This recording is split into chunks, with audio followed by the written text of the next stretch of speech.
Hey everyone, old school Pokemon here, back with season 2 of our podcast, officially on the PokeFlipz YouTube channel.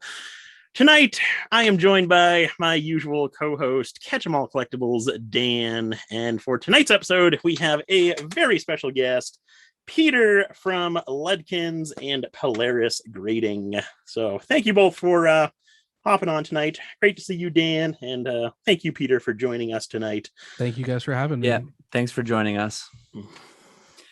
This podcast, it's going to be hosted on our new channel. That's where you're watching it right now. It also will be, if you're looking for that format, we're going to start uploading these onto our new Anchor site, which will push it out to Spotify primarily initially. And I need to work through the logistics of getting it done, but this will be available on Apple Podcasts, whatever your podcast platform of choice is. So find us there too. Maybe you're already listening to us there. So I just figured we'd start off a little bit different than our normal podcast. We'll start by introducing our special guest of the night, and then afterwards we'll hop into the normal Q&A portion. So Peter, if you just want to give us a little bit of background on yourself, introduce yourself and all that fun stuff. Yeah, so my name is Peter. I go by Arcashine online. I am a Twitch streamer and the lead administrator of the r/Pokemon TCG Trades subreddit. It's the largest Pokemon trading subreddit. And then I'm also the founder of Polaris Grading, a PSA and CGC authorized middleman. And I am the director of operations for Ludkins Collectibles. Awesome. Man of many hats. Yes, a lot of hats. So yeah, did you want to, just further introducing yourself, did you want to talk a little bit about how long you've been doing this full time, maybe when you got back into the hobby, just whatever you want to cover to get a little bit deeper into an introduction? Yeah, definitely. I mean, I've had a very interesting kind of like journey back into the hobby, which started like 5 or 6 years ago. I collected Pokemon cards as a kid, like most people. Didn't really know how to play the game, but sold my collection kind of like when I moved away from home. One of those deals where you sell it on Craigslist for like $50 to some random guy. I don't even want to imagine what was in my collection. But yeah, I was big into Magic the Gathering for quite a while, from high school to college. And I started working at a local game store because of my Magic experience. And there I had a boss that was very much into Pokemon and very much into grading. This was probably like, 2016, 2017. And we just did so much Pokemon at that game shop that I really learned how to grade on my own. And so I became my kind of like little friend group's Pokemon grading expert. Still very much like an amateur, didn't really know what I was doing, but I would spend so much time just learning how to do it. And I remember like very vividly, like these days we call them condition checks, where like, we dictate what the grade is and then why we think it'll get that grade. I was doing those back in the day, and turnaround times back then were like a couple months. So I'd condition check, 1,000 cards, send them all off, and then examine every single return grade versus like what I got. And I do that for me and all of my friends. And we did that for like a year and a half.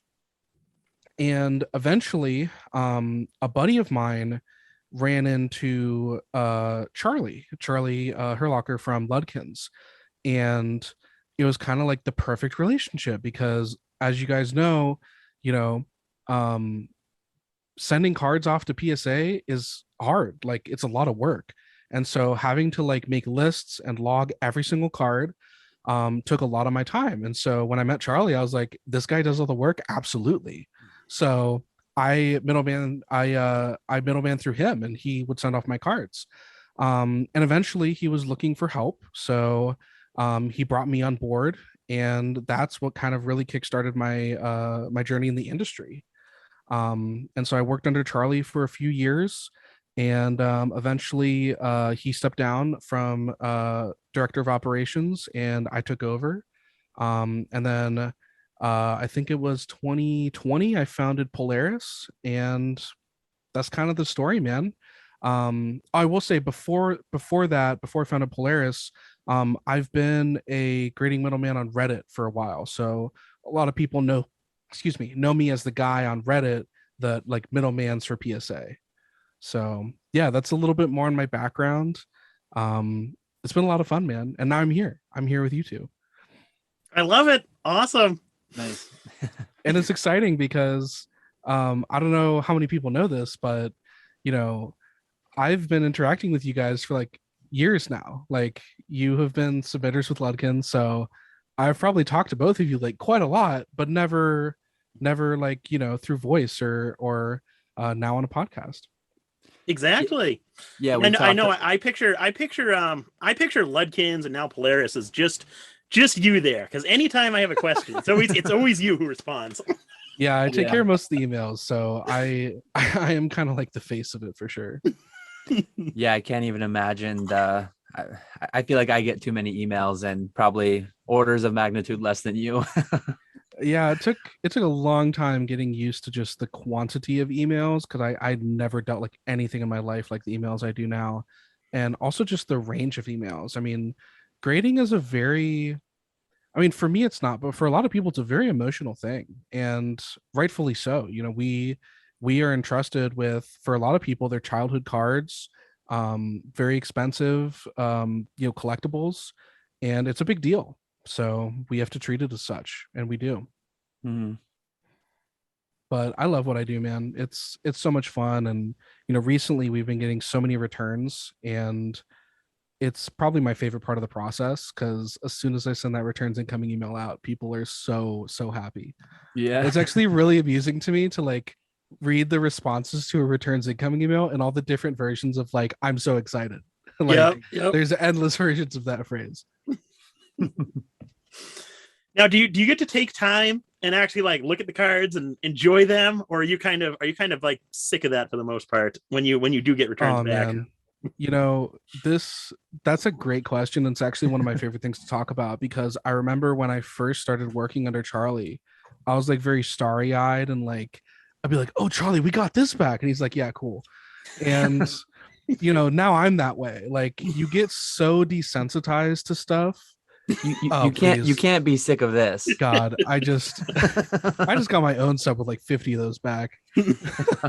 No, you get so desensitized to it all because you see everything. And with the caliber of submitters that Ludkins and Polaris has, I see first edition base sets all the time. I see all this insane stuff. And every once in a while, I'll see something.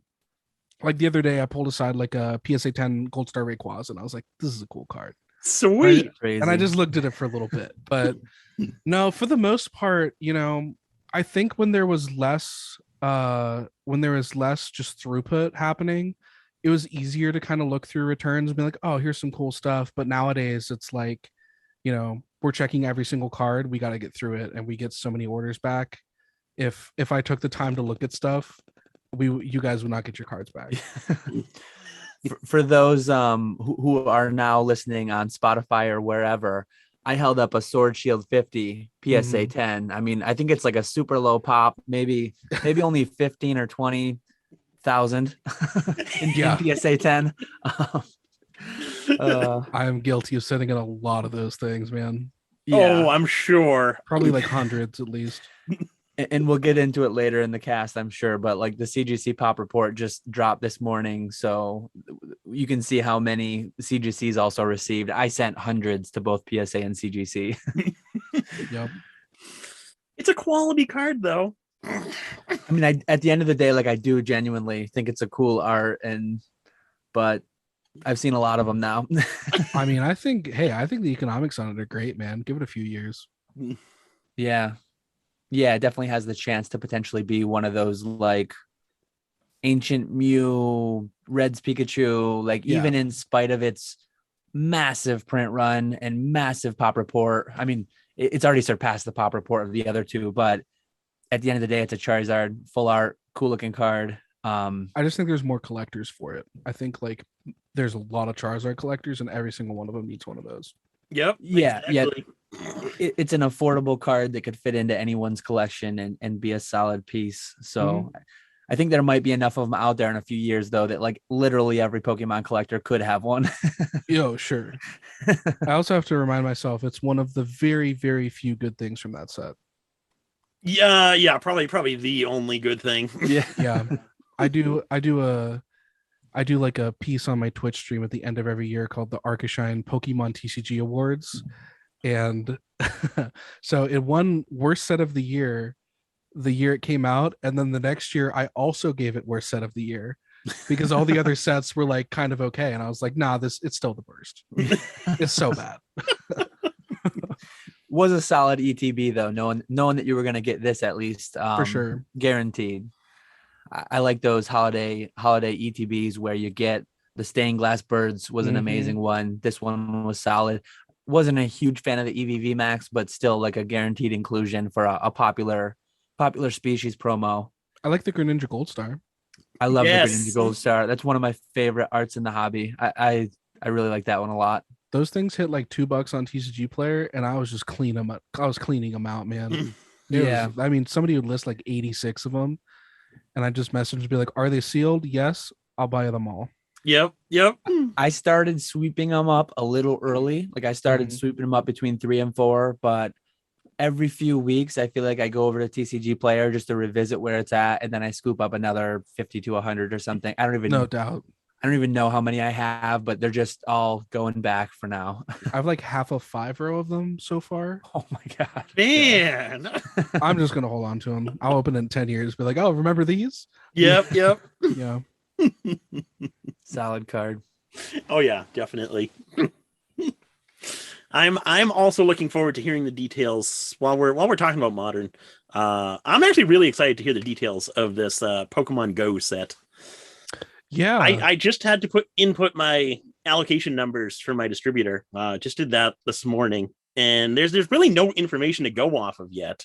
But I'm optimistic for that, and I went pretty heavy on the set. So hopefully it's good. I went heavy as well. It's a weird timing with distributors right now. Like for the past year to 2 years, it's largely been, this is what you're getting. Do you want it all? This was one of the first sets that they kind of opened it up, put in what you want. You're not necessarily going to get it all, but we'll take a number from you, and then we'll do our thing and give you your allocation. So some of them I went a little aggressive on. I'm pretty optimistic on the set myself. Oh, really? They limited you guys on previous sets? Because for us, every time they'd be like, tell us what you want. And then they give us a significant amount less. Yeah. Yeah, that's what always happens to me. Every distributor, like, oh, this is what you can get. Yeah, every distributor is a little bit different, but like I have 2 of them that I use, and for the majority of things the past year, it's like, hey, we're giving you 4 cases of this, we're giving you 2 cases of that. Do you want them all? And I'm always like, yes. And if anyone says no, like, give me some more crumbs if you can. Yeah, for sure. I'm interested to see how different the Japanese versus English Pokemon Go set is, because I went pretty hard on pre-ordering the Japanese version. Okay. Yeah, I think I ordered like 4 or 5 cases of it. Nice. Yeah, I don't do any Japanese direct. Like occasionally if a set seems really good, like I picked up some Eevee Heroes off eBay, but I unfortunately don't have like a connection to get that direct. I mean, I'll spill the secrets. Amazon Japan.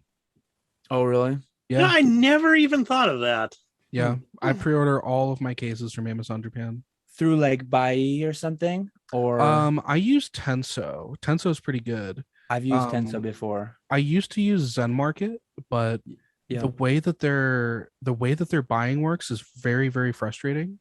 And a lot of the time, Amazon Japan is so like it's churning, like there's stuff is going up and coming down consistently. So a lot of the time you'll put in an order on Zen Market and they just won't fulfill it. So being able to buy it on Amazon Japan yourself, and then you also get the credit card points, and then you just ship it to yourself, and it ends up not being that bad if you're buying in bulk. Interesting. Yeah. I never even thought of that.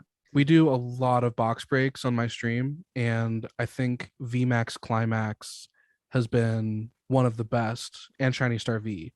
We have crushed so many of those boxes just because they're such a positive experience to open. Yep. It feels really, really good for people to open those sets because you're first of all, you're getting so much stuff, like so many holos and V's and stuff, and the hits are so fun. Yeah. Yeah, no, VMAX Climax was that was a fun set to open. I opened a few boxes of that. I bought 2 cases of that, and I opened a few boxes. I sold a few boxes, and I just set the rest aside. Yeah, I think we've opened like 200 or 300 boxes on stream just because people can't get enough, man. It's fun. I love it. I'm still not tired of it. Yep. I'm still gonna sell it because I keep ordering it and doing more because it's so fun. And now that they reprinted printed some more of it, so now pricing's come down a little bit on it, which is nice. Yeah, I'm probably gonna pick up a couple cases just to like sit on for the next few years because I think long term that's gonna be a set people really like. Oh yeah, definitely. Just from how fun it is to open. For sure. So do we want to hop into the questions? I know we got a whole bunch of them.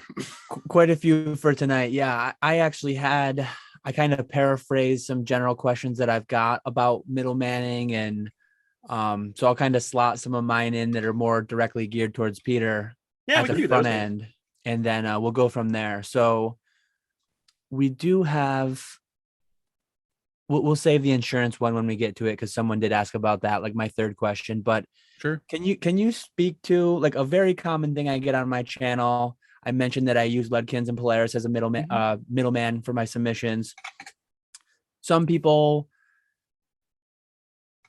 there's kind of the weird situation where PSA has complete through dates, but it doesn't apply to the dealer tiers.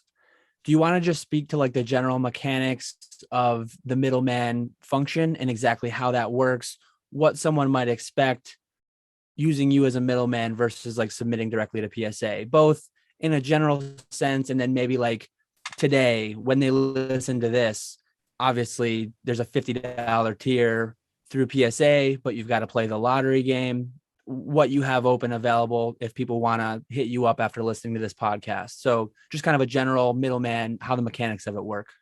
Yeah, for sure.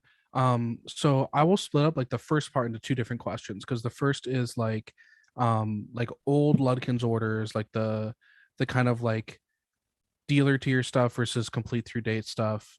Yeah, we don't really have complete through dates for the dealer tier orders except for economy. I don't really have a reason for that. I've inquired about it for a very long time. But I will say they're making like a significant amount of progress on it. I think it was something where PSA had certain target goals to hit on different service levels. And so they took opportunities to focus on like public tiers for individual customers. And then we saw a massive surge in like dealer tiers being taken care of. So I think it was an ordering thing, but I don't have like an official answer. But I will say it only applies to those orders. Like anything higher than that and anything, after closure is completely separate. So like the tiers that you'd be submitting on today with me are completely different tiers. In fact, most of those, the confusing thing is that like a lot of those original tiers were changed like multiple times. Like because you guys know PSA raised prices and then they closed. So yes. Like there was like a bunch of different kind of like things going on there. But to talk about like the function of a middleman versus submitting direct, I think, I like to think about it as a middleman's job is to provide value to you. That is essentially their entire purpose. If there was no way for them to provide value, they wouldn't exist. So it kind of depends on the framing because people submit for a lot of different reasons and they see value in different things. But to kind of give you like the breakdown on where you win the most, I'll just kind of go through the list, which is that like the first thing is it saves you work. I think you guys can both attest with the large quantities you've submitted. It is a lot of work, not only like categorizing and getting like a full list of all your cards, and then logging it and shipping it to PSA. It's a significant amount of work. I mean, it's hours and hours. So ours is just, you ship it to us. We prefer getting a card list, but you don't have to give us one, and we take care of all of the work up front. You literally just ship it, and that's it. Oh, and you have to pay the invoice though. But in terms of going direct, I will say that there is processing time. So the time that you would have done the work, it takes us to do the work as well. And that usually varies. I'd say on the front end, almost all orders are shipped within 2 weeks, depending on, there are very certain tiers that most people don't submit on, but like, let's say, CGC standard with subgrades. Sometimes we don't get enough cards for that tier to ship it like within the first week. And then at that point, usually we'll just throw our own cards on it. But for most everything, yeah, you're looking about 1 to 2 weeks of processing on the front end. And that's just because of how much quantity we get. We get a lot of cards and it takes time to process. And then on the back end, that is also the case. So, instead of you getting your cards shipped directly back to you, they get shipped back to us. And then there's processing time where we have to check every single cert, make sure that all the cards are there, and then we repackage them so they can be shipped safely back to you. But the benefit of that is there's a lot of safety in that, because experts are handling your cards the entire time. So if you don't trust yourself in even like a small way, we've done this with hundreds of thousands of cards, and we are very, very careful, and we know how to pack everything.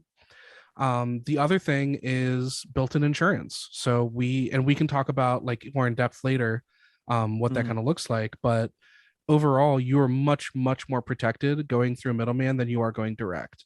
When you go direct, the most you can ever get back is the max value that you submit on. We always recommend that you submit within the max values, but some customers don't want to. Now, we don't offer like unlimited protection. If you submit a $50,000 card on a $200 value, you're probably not going to get 50,000. Yeah. But we do offer much more reliable and robust insurance on that front. And then the other thing is courier insurance. I think a lot of people don't think about how bad courier insurance is. Like if your package gets lost, it's abysmal, man. I mean, it's like horrific how bad it is.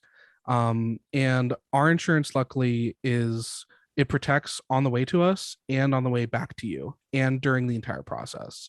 So I really think that the insurance is like a really big boon. And then our pricing is either always like the same or cheaper. The only exception to that is the ultra high tiers like Express.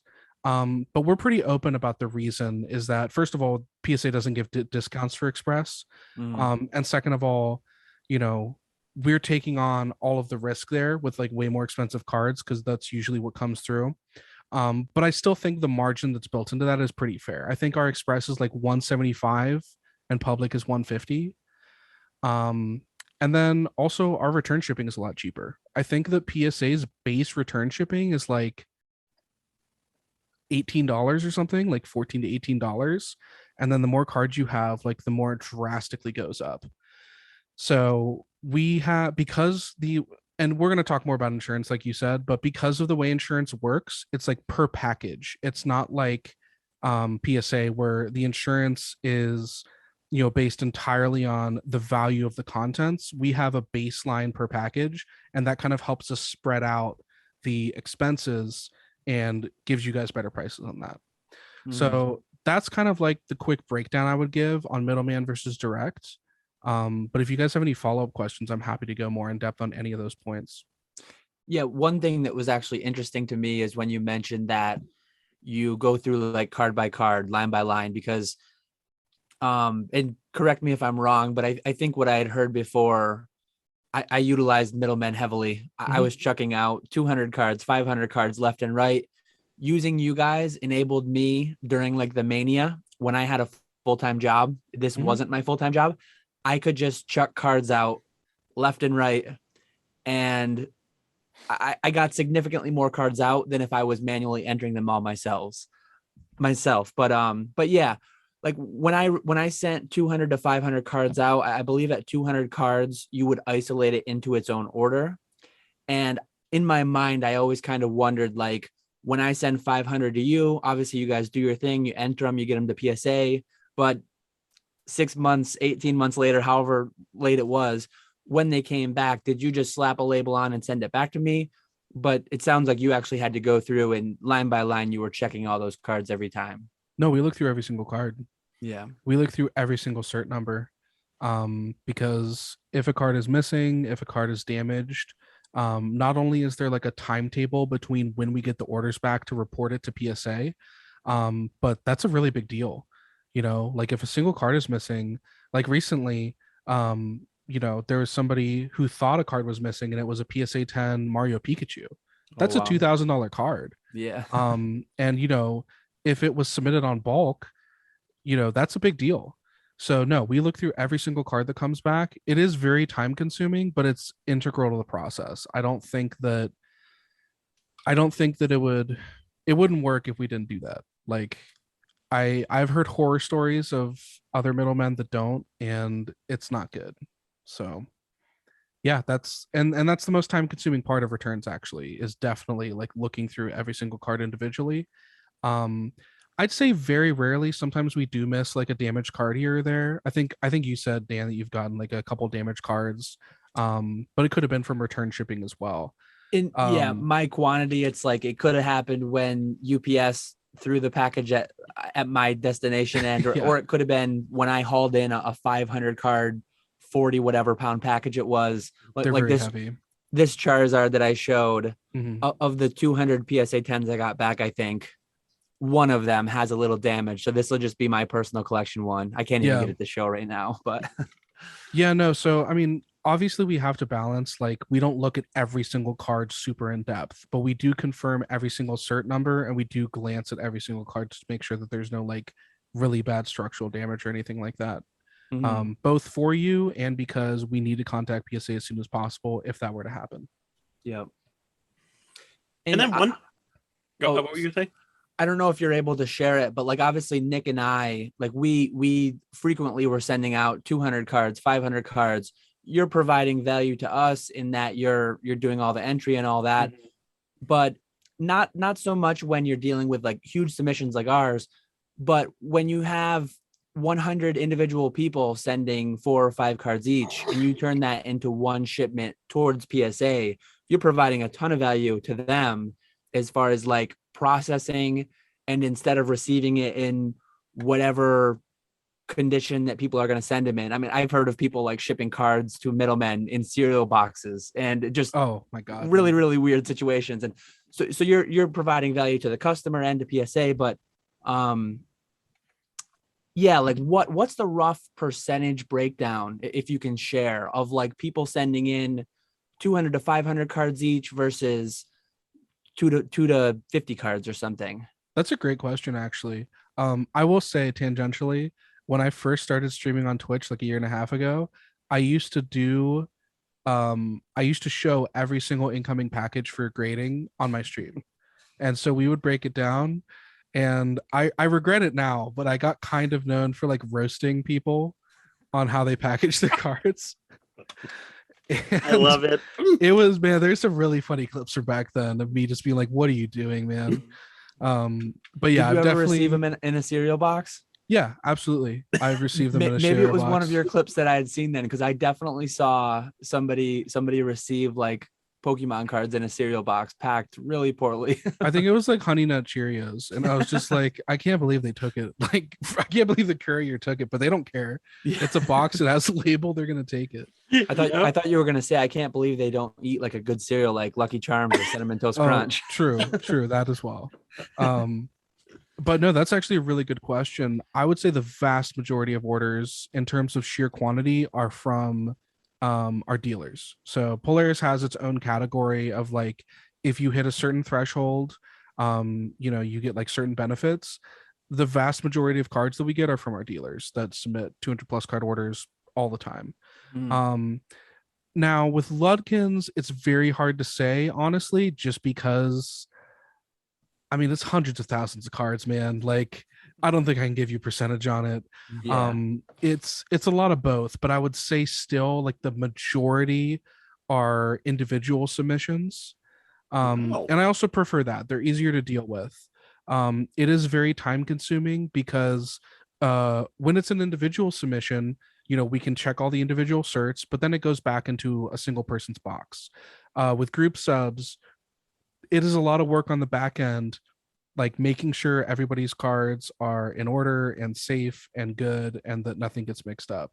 But over the years we've gotten really, really good at that. I don't think it's happened in I mean, I can't even remember the last time it happened. We've iterated on that process so much at this point that it's basically like it can't happen anymore. It's impossible. Mhm. One thing that I wanted to ask was, I know you guys used to offer pre-grades before you got absolutely annihilated with submissions. Yeah. Is that something you ever plan on bringing back for like people who want to submit a few cards? Yeah, I always thought that was a great idea. No, they already exist. Polaris since launch has had, so we call them condition checks of Polaris. But we have had condition checks since the beginning of Polaris, and we still offer them today. So Awesome. if you want pre-grades, those still exist. People love them. I mean, I always love the idea of them because I think that they're so useful for so many different people in different ways. The thing that always surprised me was that I don't see it as much these days, but at Ludkins, when I was doing pre-grades, there were so many people that buy them and just go, hey, okay, cool, submit all of them. And even if they got like bad pre-checks. And so that was always fascinating to me that like people always appreciated it as a service as well, not just like, okay, I'm doing this explicitly for grading. Some people send in knowing I'm going to grade every single one of these. I still want the pre-checks. Mm-hmm. And that was very cool to me. Yeah. I think it's a phenomenal service. I remember like learning with Charlie like how to do those, because I told you guys that I did that myself for a very long time. I probably condition checked like 10,000-20,000 cards before I was doing it with Charlie. But yep, it was awesome to learn, and it's still one of my favorite things to do. In fact, I still get a lot of requests to do it live on stream because people really learn a lot about like what to look out for and what little tiny things affect cards in which ways. I think it's one of the hardest parts of like becoming a good grader and kind of like a good Pokemon collector is really understanding like the in-depth grading points of each system and like CGC versus PSA and stuff like that. That was a challenge for me too. I will say when CGC came around, it took a while for me to figure out exactly how things translate, mostly because subgrades are such a wrench thrown in, all of this stuff, because PSA is very straightforward in the sense that a card is a grade. Like that is exactly what it is. And with CGC, the way that it affects the overall grade is very interesting. There's more math that you have to do, and stuff that like, if you have 9s on everything, but the corners are a 6, the max you can get is like a 7, stuff like that. That really kind of make it complex. Whereas like if it was PSA, the corners might be worn, but maybe it's still an 8. So it took a lot of effort to kind of really get in depth with understanding how those two systems work. But once you get it, I think it's pretty intuitive. I think PSA is a little more intuitive because it feels more instinctual to me. It feels more like this card is this grade, whereas CGC is a little more like numerical in my mind when I'm condition checking. And CGC has the interesting thing where you can opt for subgrades or you can go without them, and it's kind of weird the way they answered a question on their forum one time. It almost seems as if subgraded cards get a bit more scrutiny, take a little bit more time. So in a way, they're almost like two different services entirely. I think that's accurate, actually. Yeah, I definitely. Well, I've done the grading for both, so I know that it's different. Is that, and I will say, like, I think so. $10 for subgrades feels like a lot, but when they announced that it was $5, I was like, absolutely makes sense, because I think I offered condition checks with subgrades for like $2.50 per card for like I didn't even do it publicly. I only allowed like certain dealers to do it, and I'm never going to do it again. It was awful. It was horrific, man. Yeah. It increased my times. Like my average condition check time is like 10 to 20 seconds a card. This took like 40 to 60 seconds a card, because you have to individually examine every single thing because you have to get them right. Mhm. You know, like it's so easy to get one part of it wrong. And then it doesn't sound like much, but you have to like notate 4 numbers instead of 1. Well, 5 numbers, I guess, exactly. right? So 5, the 4, and then you need to do the algorithm and spit out the final grade. Yeah, and you need to do the math in your head too. Like you need to know how the grades come together. And there's like, I don't think they're public, and I don't think that they have this information posted anywhere. But like there's definitely ways that grades are influenced just by looking at subgrades from returns that I've gotten. They like lean things certain ways depending on like what the subgrades are. So it's very complex. But yeah, unfortunately, I'm never going to offer subgrade condition checks again. I'm very sorry. That sounds like a They're awful, man. process. My heart goes out to all the CGC subgraders out there. You guys have a hell of a job to do. Godspeed. Oh yeah. Every time I send out like a 200 card bulk with subgrades order, I'm like, oh, the poor bastard that has to deal with this. Yeah, no, I loved CGC in the beginning when their grading was cheaper and their subgrades were cheaper, because I actually like CGC for the subgrades. I wasn't sure how I'd feel about that, but I actually do really like the subgrades with CGC, and hopefully one of these days they'll be able to bring that cost down a little bit, because now $15 for grading and then another $10 for subgrades is a little expensive. I think that once you get to the higher end, though, they become very important. Like for a long time, I didn't even offer standard or express without subgrades. You had to get subgrades on them because the value proposition there was not worth it. Yeah, exactly. That's exactly what I was going to say. Like I've got one in front of me, just a random Neo Discovery uncommon first edition or common first edition. To increase your cost basis that much on such a cheap card, low margin card, it's hard. But if you're talking like PSA, or if you're talking CGC 8 and 9 first edition hollows, base hollows, it completely makes sense in my mind. And that's the way that moving ahead, if and when I use CGC, definitely it'll just be like the higher end stuff getting subgrades. No, definitely. I think they're integral. And I think I was actually thinking back to SM Pratt's recent video about like junk slabs. And I'm actually kind of glad that like subgraded slabs are completely priced out of that category. Because we used to have people do that like wild. I'm not surprised in the least that CGC raised prices on subgrades, because people would go insane over subgrades when they first launched, and they were getting so many subgraded cards. I think it was increasing like the workload by a massive amount. Yeah. I can believe it. Yeah. So you want to get into the actual viewer questions now? Yeah, sure. Did you have any more Peter specific viewer questions? I don't think I had any on my end. I brought one to the front that was like, I think I don't really have a great answer for it personally. So I'll just get right into Dark Lava Lizard's question. Yeah. Sure. Peter, being a middleman, might have some insight into this. Has anyone ever successfully gotten PSA to start grading cards they previously haven't? I know Rusty has been successful in getting new errors or variants added, such as 4th print, 1999 to 2000 fossil, but I'm talking a set they currently don't grade at all. I remember reading on E4 when someone was trying to have them start grading foreign jungle fossil, and you had to contact them with some kind of documentation, release information.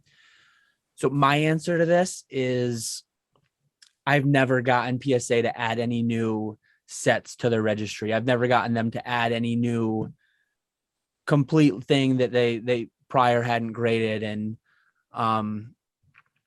the way we'll do this Q&A, I mean, Peter's a middleman by trade, so we'll have him be the middleman for answering the questions. I'll throw this one right to you after my short non-answer. I don't know if you've ever had experience with that, Peter. So it's a very good question. I would say with CGC, the answer is definitively yes. But mostly just because I work closer with their team in terms of like, if we get something, they're a lot more. When CGC opened, their thing was we grade foreign cards, we grade error cards. So there's a lot of time spent asking and answering what customers would be able to grade with them. PSA has been, they used to be a bit more hostile about it. But I will also say my position as a middleman kind of makes it difficult because I view my role as minimizing your risk as much as possible. So we usually don't accept cards unless you can prove that they will grade them. The only exception is you have to be 100% okay paying the grading fee and not having that refunded if it comes back ungraded.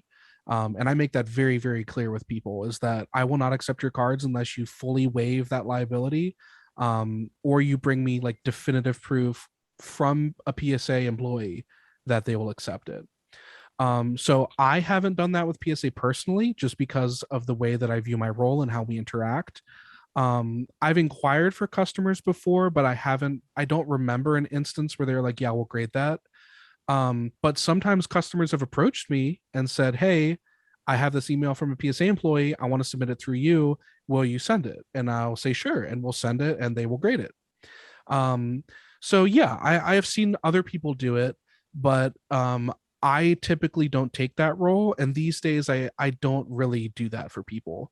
Also because, customer service has gotten a lot better for both companies since the old days. Like CGC is amazing have you guys ever like messaged CGC's Instagram? Oh, they are so good about dude. Responding. Oh yeah. Oh, it's amazing. I mean, it really is. It's funny. Like I won't even message my rep sometimes. Like I'll just be like, yo, I'm just gonna hop on Instagram and ask this guy what's up. And he'll get back to me the same day. No, they're great on there. Oh yeah. No, but essentially, like, the TLDR is, yeah, we avoid it. Because it's kind of been an uphill battle with PSA to identify these variants and errors like fourth print and like hollow bleed and stuff. But these days PSA is trying to compete a lot more, and because CGC is accepting so much more cards than them, they've really begun pushing into new territory, and I think that's great. I think it's one of the best things that's come out of the rivalry. Like I think we've seen the Indonesian KFC promos. Those are being graded by PSA. They added fourth print, like as you said with Rusty, like that took so long to get added. I remember grading fourth print cards at PSA and having to like put in the eBay listing like this is fourth print. Yeah, because people would message me and be like, why is your base set Charmander so expensive? Like this makes no sense. But yeah, my advice, if you're trying to do that, get in contact with the research team. Both teams have like ways that you can get to them through customer service, and they'll usually be able to answer your questions. It might take more time though, because those teams are not like the customer service teams. Yeah, I was just gonna say what you said at the end there. With the one of the best things about CGC is that they grade a lot more than PSA used to. Yeah, and because CGC does that, PSA is now kind of forced to start grading more of those cards, which is awesome. Yeah, I don't think they're quite at the same level. I think CGC has been working extremely hard on like their database, but their PSA is doing a lot of work, and I'm happy to see it. Collectors win, and that's what we want. Competition is good for the consumer. Yeah, exactly. Yes. So my first question, let me just write this down real quick. So my first question comes from Mr. Walrus, and he asked, when everything opens up at PSA, do you guys see a large number of cards remaining ungraded? I know I started to appreciate my raw cards a little bit more. I know Old School sold a bunch of WotC raw instead of graded. Did you get value out of those versus grading? So basically, will you reduce your backlog once PSA does reopen? With the kind of today's pricing, now that kind of pricing's cooled down a little bit, and I will definitely say that so I used to set aside unlimited WotC commons and uncommons that I thought would grade as PSA 9s and 10s for eventual grading. And now that the market's kind of changed a little bit and pricing's dropping and all that stuff, I'm just selling those as basically near mint copies. I'll build as many like mint sets as I can and list them that way. And then any leftover cards, I'm just listing on eBay as near mint because it's really, I don't think it's going to be worth it to grade that type of stuff anymore. So my PSA backlog, I guess, or kind of hoard that I have set aside has definitely decreased a bit. There are still a lot of cards that I don't want to sell as just near mint condition. First edition commons and uncommons, mint condition, those I still set aside. My shadowless commons and uncommons, those I still have set aside for PSA. So there is a good chunk that I still have set aside for grading. But there are definitely some cards that I would have graded like back during the hype, but now that that's kind of cooled off, I'm just not going to bother with those types of cards anymore. Yeah, for sure. I've definitely had to purge my backlog of cards I want to grade. But it's a very interesting question. I think that there's like a very deep answer to this, which is that, you know, like depressed pricing versus the increase in grading pricing has really changed like what people are doing these days. And I think that we've seen more change in that market than ever. Also, I think Whatnot has been one of the biggest game changers for like outlets for graded versus raw cards. But I do think that with the depressed prices, like a lot of people have been successful selling raw cards for a premium, because the room that you get on calling something near mint is much larger than what you'd be able to send it in and get it graded for. You know, we're getting a lot of like CGC 885 cards back that are near mint, you know. But in the short term, I think that we're going to see raw become preferred for a little bit. Also, there's a lot of new collectors that can't afford kind of like higher end graded stuff. But once it opens up, it really depends on the state of the market, man. Like grading pricing is going to influence a lot, depending on how popular things are again. I mean, when we were at the peak, like it was just raw cards were going for stupid amounts. Mm-hmm. And if that happens, I could see a preference for grading taking over again. If you know, grading companies run specials and the market hasn't still caught up, but like prices start to rise again, I could see people wanting to grade a lot more. But in terms of like higher tier, like hobby collector stuff in Pokemon, it's graded is still like dominating. Like there's no question that the higher end part of the hobby is all graded. Yeah, I think you guys covered it pretty well. Just one thing I want to add, like I'm really excited. I mean, all three of us are doing this full time. I think we're all here for the long haul. I'm really excited to see 2 years from now, 5 years from now, what the new landscape looks like. Like this past 18 to 24 months has just been crazy. I'm really interested to see where we settle, what the long-term CGC grading prices are, what the long-term PSA grading prices are. Because in my mind, like someplace deep in my mind still, I'm doing my thing. And I think back to when grading was $6-7 a piece and you could get it back. Like you used to be annoyed when it took them 3 months because sometimes it would be like they've never really been good at the whole first in first out thing. I think they've gotten closer to that in recent times, but they're still not strictly first in first out. But yeah, like I'm really interested to see, because PSA and CGC hold they're the ones who decide what the bulk turnaround tiers will be. They're going to supply and demand. They're going to find an equilibrium point. Are they going to set that to a year? Are they going to set that to 6 months? Where's the pricing equilibrium on that? There's just so many questions, and I'm excited to see how it shapes out. As far as my strategy, I have my own personal backlog of stuff. So like I don't sell singles on eBay like Nick does. There's a certain amount of stuff I send to Troll and Toad, but I definitely have monster boxes worth of stuff that's still like, what should I do with it? I don't really know. And I'll have to decide that as we progress through this year and the coming years, I guess. But I'm excited to see where we head. Do you still have some of those 25th anniversary McDonald's promos set aside for grading, or is that a losing proposition now? I have a lot of CGC ones that are back. They sell. There's a little bit of margin there, but I'm doing way better selling them just sealed packs. Like, yep. the whole mania, like when McDonald's happened, you saw the videos, the articles about like people going and buying out the whole McDonald's and kids crying. And I wasn't that guy. Like I was the guy that 3 months, 6 months after the hype, I was picking up cases on eBay. I was buying cases of the 150 packs for $250, $200, $300. So like $2 a pack or less. And then I'm able to sell them $5 to $7 a piece. I mean, it's not huge money, but it's fairly like decent quantity, a little bit of margin. It's decent business. Yeah, exactly.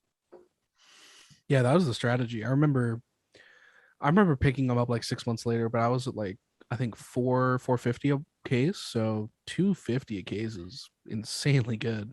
It was atypical. Like I was bidding on probably 10 or 20 auctions to win 1 or 2 here and there. And at one point my buy price was maybe 350, 400. And then I was winning too many. So I'm like, okay, let me just go down from there. Yeah. And I found my sweet spot and off camera, but like the other side, I've got like 10 cases sitting over there and I've got a bunch listed already, a bunch down at Troll and Toad. I've got a lot of them. It's funny. Yeah. I was like looking, I have like 4 cases on my shelf right there. Yeah. So yeah, next question comes from Stuart. Very timely question, very interesting question. If you had access to the full CGC Pop report, but only had 10 minutes to look, what cards / sets would you look at and why? So, well, now I have unlimited access. Yeah. So very exciting. Interestingly, like we're recording this probably 12 hours ish after the Pop report dropped. There's probably a lot of people out there that spent the entire 12 hours looking at it. I had a fairly busy day and I probably only looked at it for 10 or 20 minutes so far. And some of the first things that I went to, and I've talked about it in past podcasts and on my channel, Sword Shield 50, Black Star Promo Mew, number 8, Black Star Bumblebee Pikachu, number 27.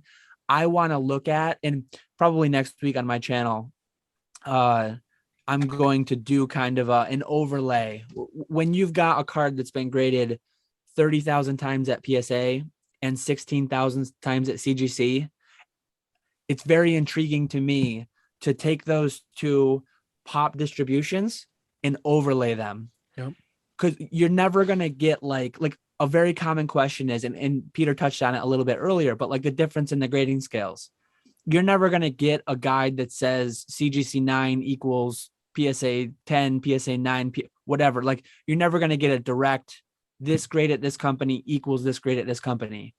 But the closest thing I think you can get to it is a massively graded card that is sent in similar condition. So if you pick a random Heart Gold, Soul Silver, Hollow Rayquaza or something, that's going to be graded so infrequently. And some of them are going to be packed fresh and some of them are going to be from binders years ago.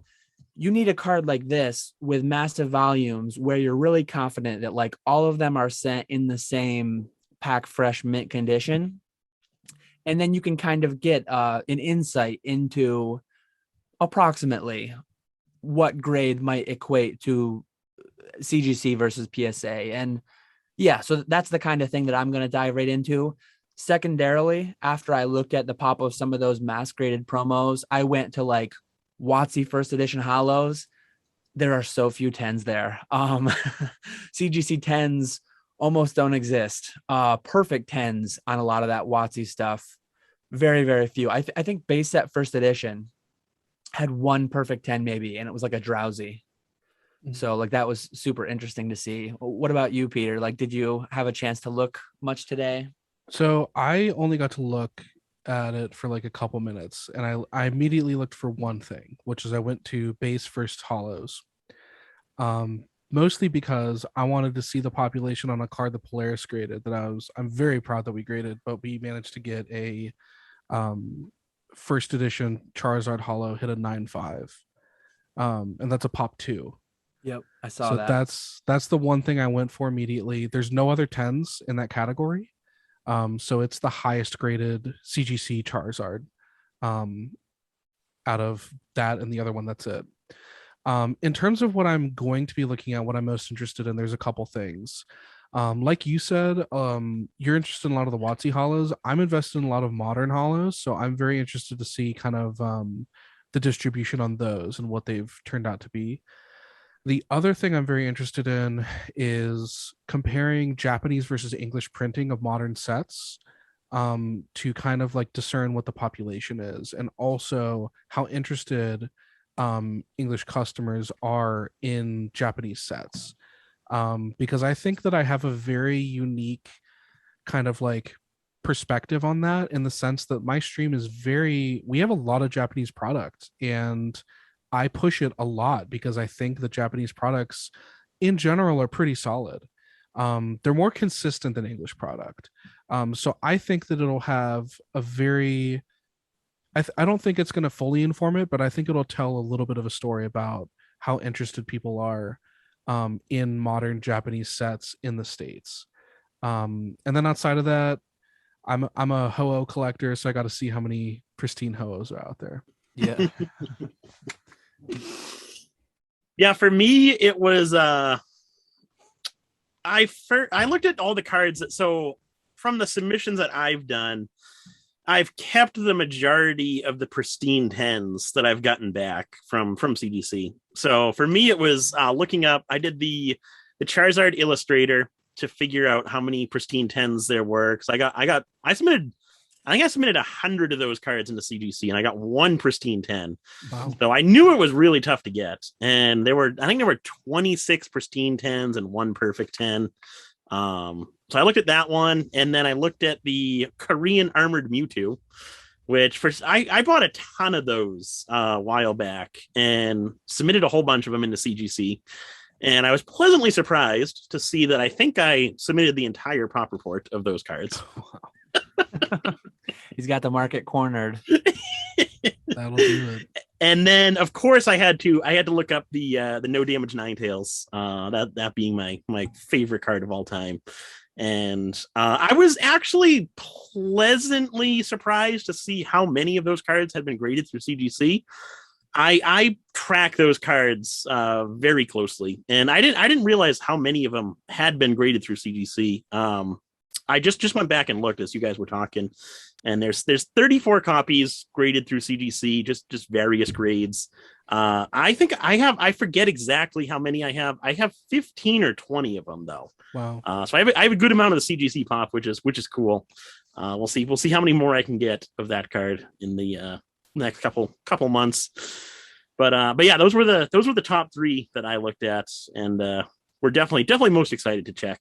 But I cannot wait to have more time and do a deeper dive into different cards, and kind of like what Dan was saying, kind of extrapolate what a CGC 9 kind of equals this grade in PSA, and so on and so forth.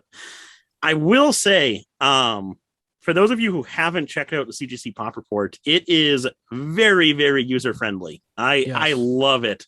It absolutely blows away the PSA Pop Report. Yeah, really, really clean, like user interface, really clean navigation between sets. I'm in a Discord through the Pokenomics Patreon, and there's some users in there who are like scraping the data actively. I was worried the pop report was going to be like crashing all day, but it seems they did a good job, because I like so many people are probably visiting it and looking at it. So many people scraping it for the different analytic websites. And I think it's been up. Like, I don't think it's been crashing or anything, but I think it's a little bit of a pain to like scrape. I'm not tech savvy at all. I don't know exactly what goes into that, but hopefully everyone's able to get it, because I love the websites that like Pokemetrics and GemRate, the ones that are scraping all the pop reports every day, every week to give you that kind of insight to the data from that front. So I'm really excited for too. Yeah, I'm excited to do my own thing, but then I'm really excited for like the tech savvy individuals to just put the nice visuals together, BGS versus SGC, PSA, all that. Yeah, I don't go on E4 that much, but some of my favorite threads on E4 are where they discuss like the weekly PSA numbers, like what they're grading, how much Pokemon they've graded, and they kind of break it down. Yep. So I think this is the start of it for CGC, and I'm really excited to start seeing like the weekly numbers and just kind of the statistics that we get from all of this. Yeah. Yeah, it'll definitely be interesting. So yeah, that was a very timely question. Perfect timing. A surprise drop too. They had told us Q1 2022, and they missed that, but only by a week. So that was great to get that notification this morning. We can give them a pass on that one. Yeah. So my next question comes from, hold on one second here. So Matthew B. He asked, have you guys ever used USPS scheduled pickups before? I've been using them and have been enjoying them since I don't have to go to the post office. I personally don't use them. I just go to the post office. I'm there so frequently. It's nice now. I'm going every day, Monday through Friday. So the people at the post office know me, and it's a small enough post office where there's only 2 or 3 people working behind the front desk. So they all know me well. So I'm at the point now where I just walk in, go to the little back room door, put my bins there full of packages, and then grab 2 other bins that I had left there the day before, just kind of rotate them out. So I'm just going, dropping stuff off, picking my old bins up and leaving. So it really doesn't take me long at all.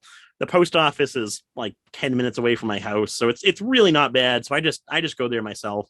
Plus, I would feel really bad for the mailman who comes to my house having to pick up all of those packages. There's some Mondays that are quite a bit of packages for me, so I wouldn't want to put that much pressure on the mailman. Yeah, so we used to use USPS pickups, but we found that they weren't that reliable. I'm sure it depends on like where you're located and who it is, but it's the sort of thing where like if they don't pick up, customers get very angry. So I couldn't really like rely on it consistently.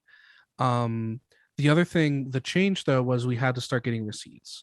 And with USPS, that just means we have to go there, we have to stand in line, we have to get every single package scanned.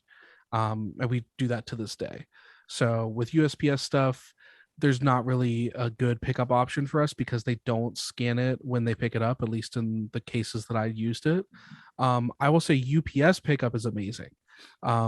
They are, I won't say they're 100% consistent. Sometimes they come at different times, but they almost always show up when you do it. I haven't had any issues with them not showing up, and they scan everything as they pick it up. So they scan per package as they're picking it up. And Nick, you're saying how you felt bad for your USPS guy. You should feel very bad for our UPS guy. I can imagine. They'll show up and be like, "Hey, security. Oh, they should absolutely. love you. It's job security." Yeah, they'll show up and we'll be like, "Hey, here's 40-pound packages. Have fun." A literal ton of Pokemon cards. Absolutely. Yeah, for me, I'm going on 9 months now doing this full time. So since I've been full time, I don't go daily like Nick. I go 3 times a week though, Monday, Wednesday, Friday generally. I'm going to check my PO box anyways. All my incoming shipments for the most part are going to my PO box. So I've got to go pick those up. I drop off and I'm not doing the numbers Nick is like volume wise, but I've usually got 10 to 30 packages 3 times a week. I've got a box of those with the scan form. I work at, or I live in an area with a very small post office. It's like one person behind the counter, and so half the time it's like the postmaster, and sometimes the postmaster goes out and like drives the truck to deliver the mail. But for a short time when I was full time working my job and only shipping once a week on eBay, I would occasionally use pickup because I worked the same hours that the post office was open, and I'd have to like either use my lunch or I'd have to take personal time to go to the post office. So the pickup feature was really handy. In my experiences, like Peter mentioned, I think it's a very regional thing. Some people have good post offices, some people don't have as good of ones. Mine's always been great. So the short time that I did use it, it worked out really well. Depending on where you live though, like doorbell camera, security camera of some kind, you've got to be careful, like leaving a pickup on your porch or wherever you put it. That's just a consideration there. But yeah, that's my experiences with them. But as far as into the future, like I'm not going to be using them anymore because I just go so frequently, and I'm like 3 minutes away from a post office. So my next question comes from Late Night Munchies, and it's something that we started to get into a little bit earlier. So we'll dive a little deeper, talking about business insurance and shipment coverages. Basically, just he actually asked me to make a video, and at some point on my channel I will. But since we've got Peter here, especially, we'll talk about business insurances. So I use a company, Collectors Insurance Services, I believe it's called, CIS.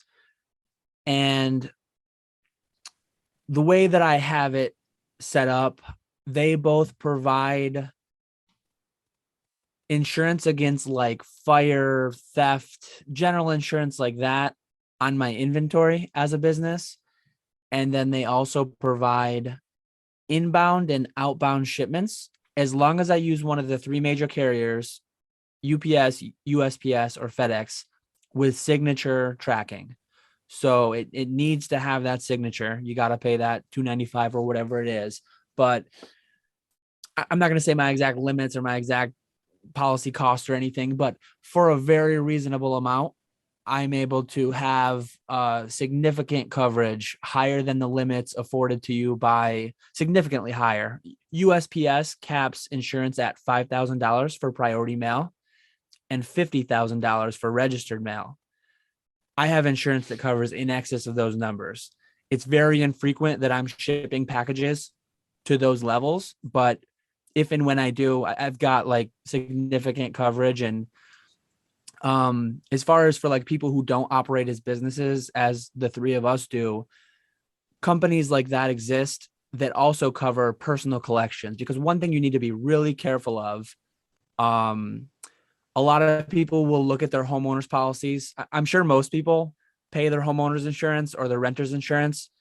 They don't look at anything. They don't know what their dwelling coverage is and what the sub coverages are for personal property. But most policies, I've never heard of a policy, I've never seen one with a higher collectibles sub limit than like $1,000 or $5,000. So that's something that I think we're like, the reason I'm going to make a video down the line is because I think as a hobby, it's a very common thing to be heavily underinsured or uninsured altogether. And I think I mentioned it in a podcast before. I'll get into it a little bit more in my separate video, but back in college, I actually, like, my apartment burned down. So like I take insurance very seriously. Thankfully, I had renter's insurance at the time. Thankfully, I didn't have a massive collection there. Thankfully, I didn't have like any major uncovered loss. But I think it's something like, as a collector, as an investor, as just a like general personal finance, avoiding wipeout risk is a very important thing, and insurance is an integral part of that. So yeah, there's my big spiel on insurance. I'll be interested to hear how it works, like from a middleman side, Peter. Yeah, so I think that it's interesting because I kind of have both perspectives on this as well, where I have insurance obviously for like my businesses, but also for personal. And I would say like definitely looking into getting a policy. If you have more than like $10,000-$20,000 in cards or collectibles, you should have insurance for it. And I can tell you for certain, like, the amount you're paying is a fraction of a percentage versus like what would happen if something happened to it. I think that Dan is completely correct when he says it's worth it monetarily. I think we probably have either the exact same or very similar insurance. I went through a rep, but I believe the website is protectmycollection.com. I think that's kind of where I mean, I've heard it before. That's like the company that's really good about collection insurance. But I went through like a friend of a friend. In terms of personal insurance, Yeah, it's very affordable.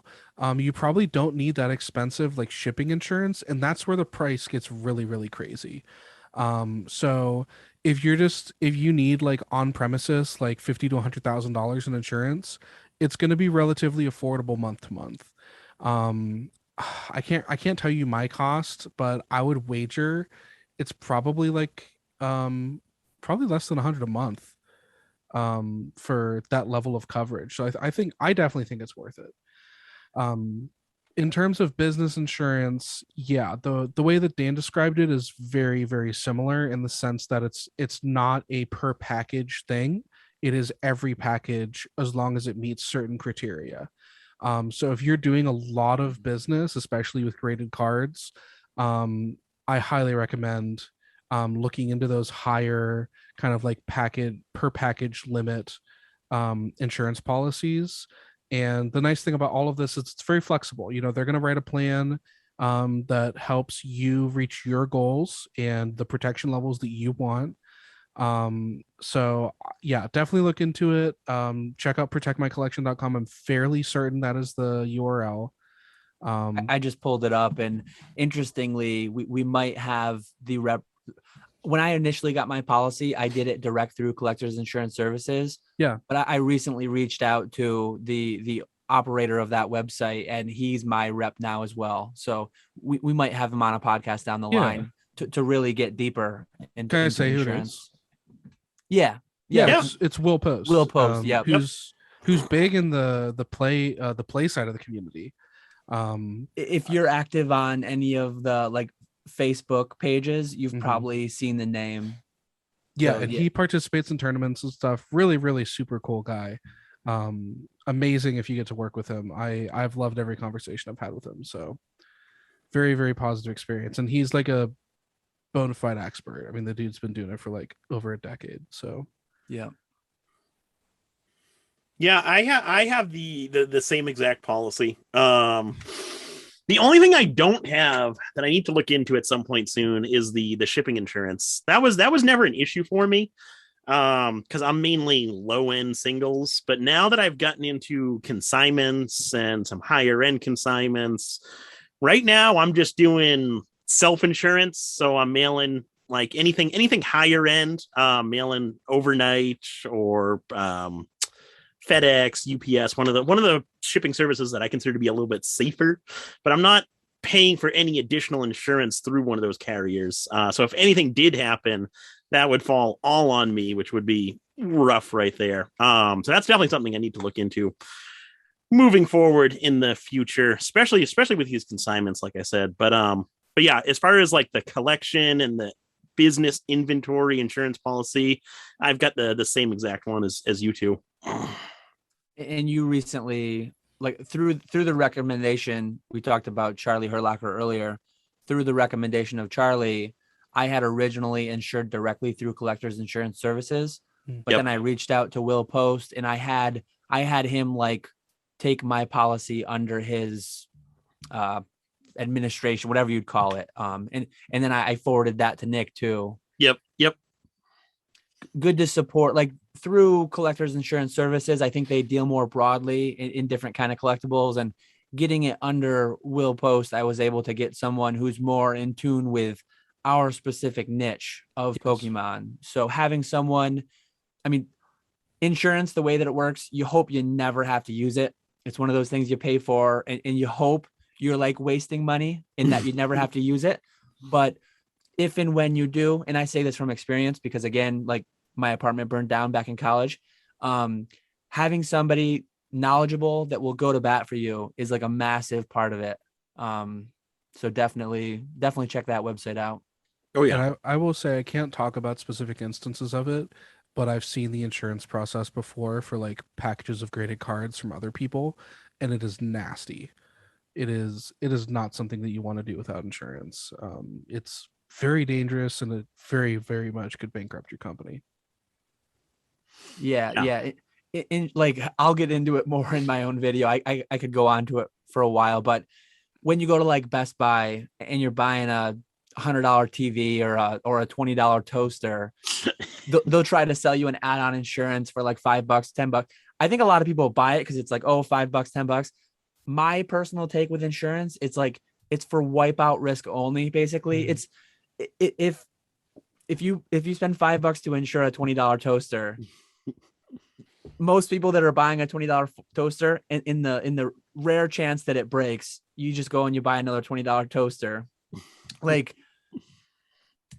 if like, and again, I won't share my specific number, but 50 years worth of premiums. Like, if I literally go through the rest of my life, 50 years worth of premiums, similar to my liability on my car insurance, similar to my liability and my homeowner's insurance, one claim could exceed 50 years of insurance premiums. Like, that's how affordable it is. And Sure.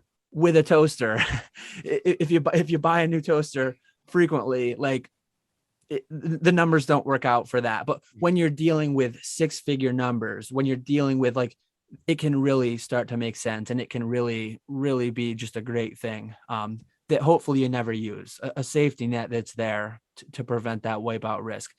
Term life insurance, things like that. Those are the insurances that I go for. Yeah, when I was it's much nice. younger. Sorry, go ahead. Oh, I was just gonna say it's nice just for the peace of mind. Hopefully you'll never use it, but just knowing it's there is definitely nice. Yeah, I feel that way too. When I was much younger, I was definitely the sort of person that was like, no, we're running lean, save every monthly cost we can. And as I've gotten older, it has just become like, the reason every single guide about starting a business says get business insurance is because you need it. Yeah. And like, not providing the specific numbers on my dealer policy as a business, but my renter's insurance policy, it was $100 a year. Mm-hmm. And I had a $10,000 limit. So the amount of stuff that I lost actually exceeded $10,000. Thankfully, not significantly. But again, if you do the math on that, I could have paid that premium for 100 years. And that one payout was 100 years worth of premiums. My homeowner's insurance, I don't know the exact number, but it might be $500. If I pay that for 50 years, that's $25,000 worth of premiums, which you think like, oh man, I don't want to waste $25,000. But the time that your house burns down, the time that your house gets flooded out, the time that an earthquake happens and your house is split into whatever, like, that's a $300,000 loss.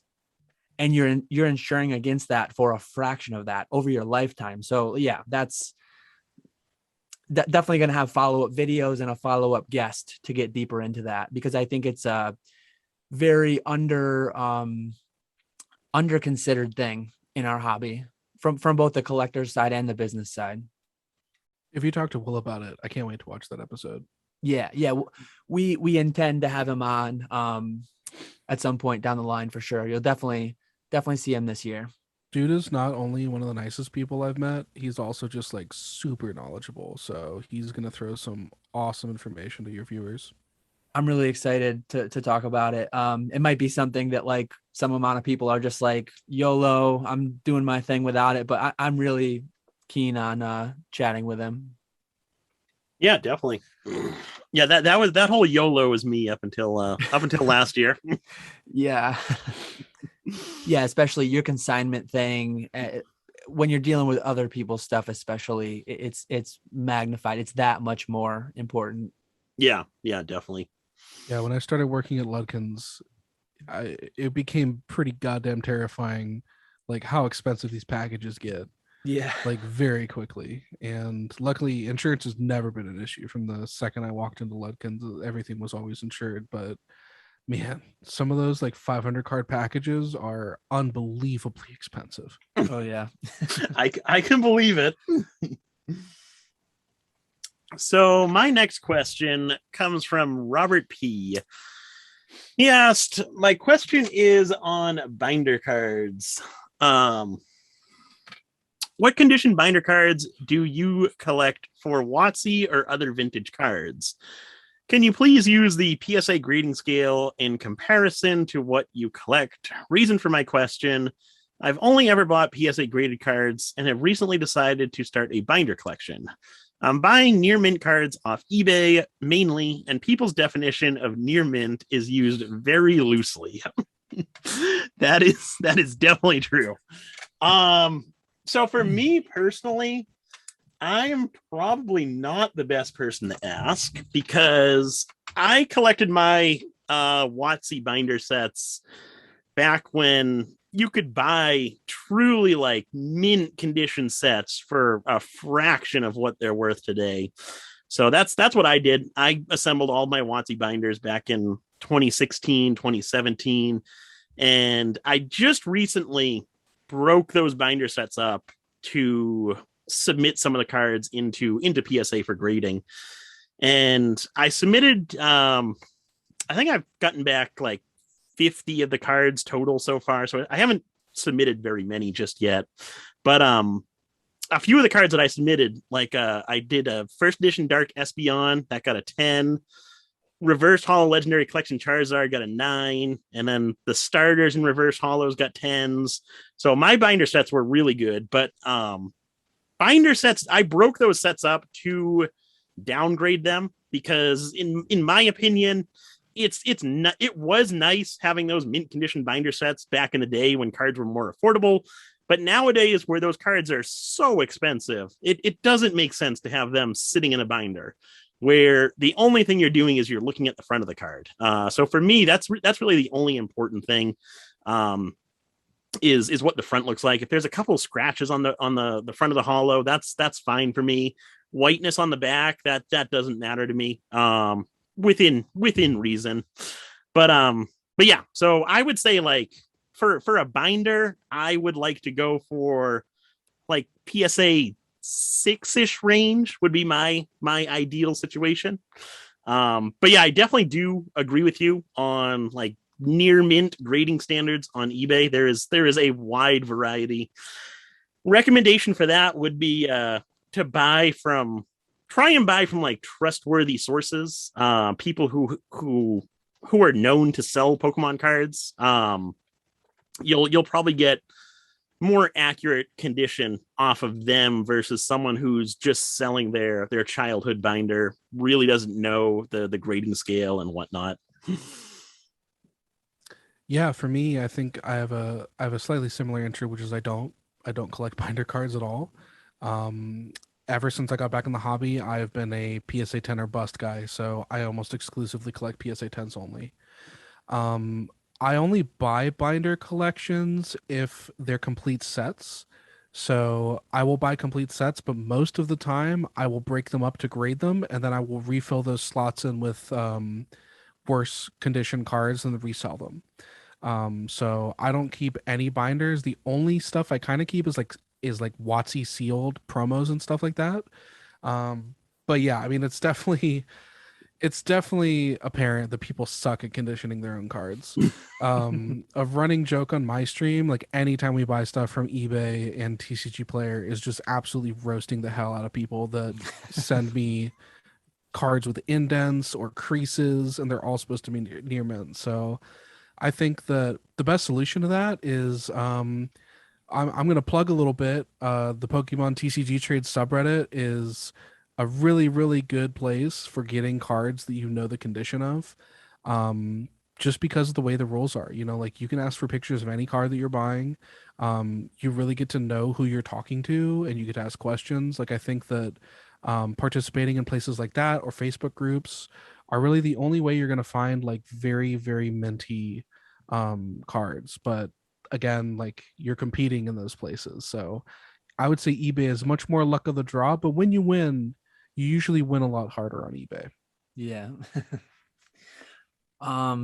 Yeah, for me, kind of similar to Nick, like years ago, back in the day when I was buying and cracking $400 Jungle first edition boxes, you could also buy like not eBay mint, not the meme troll and toad near mint, anything like that. You could buy near mint complete Jungle fossil first edition sets for like $300. And I was buying those.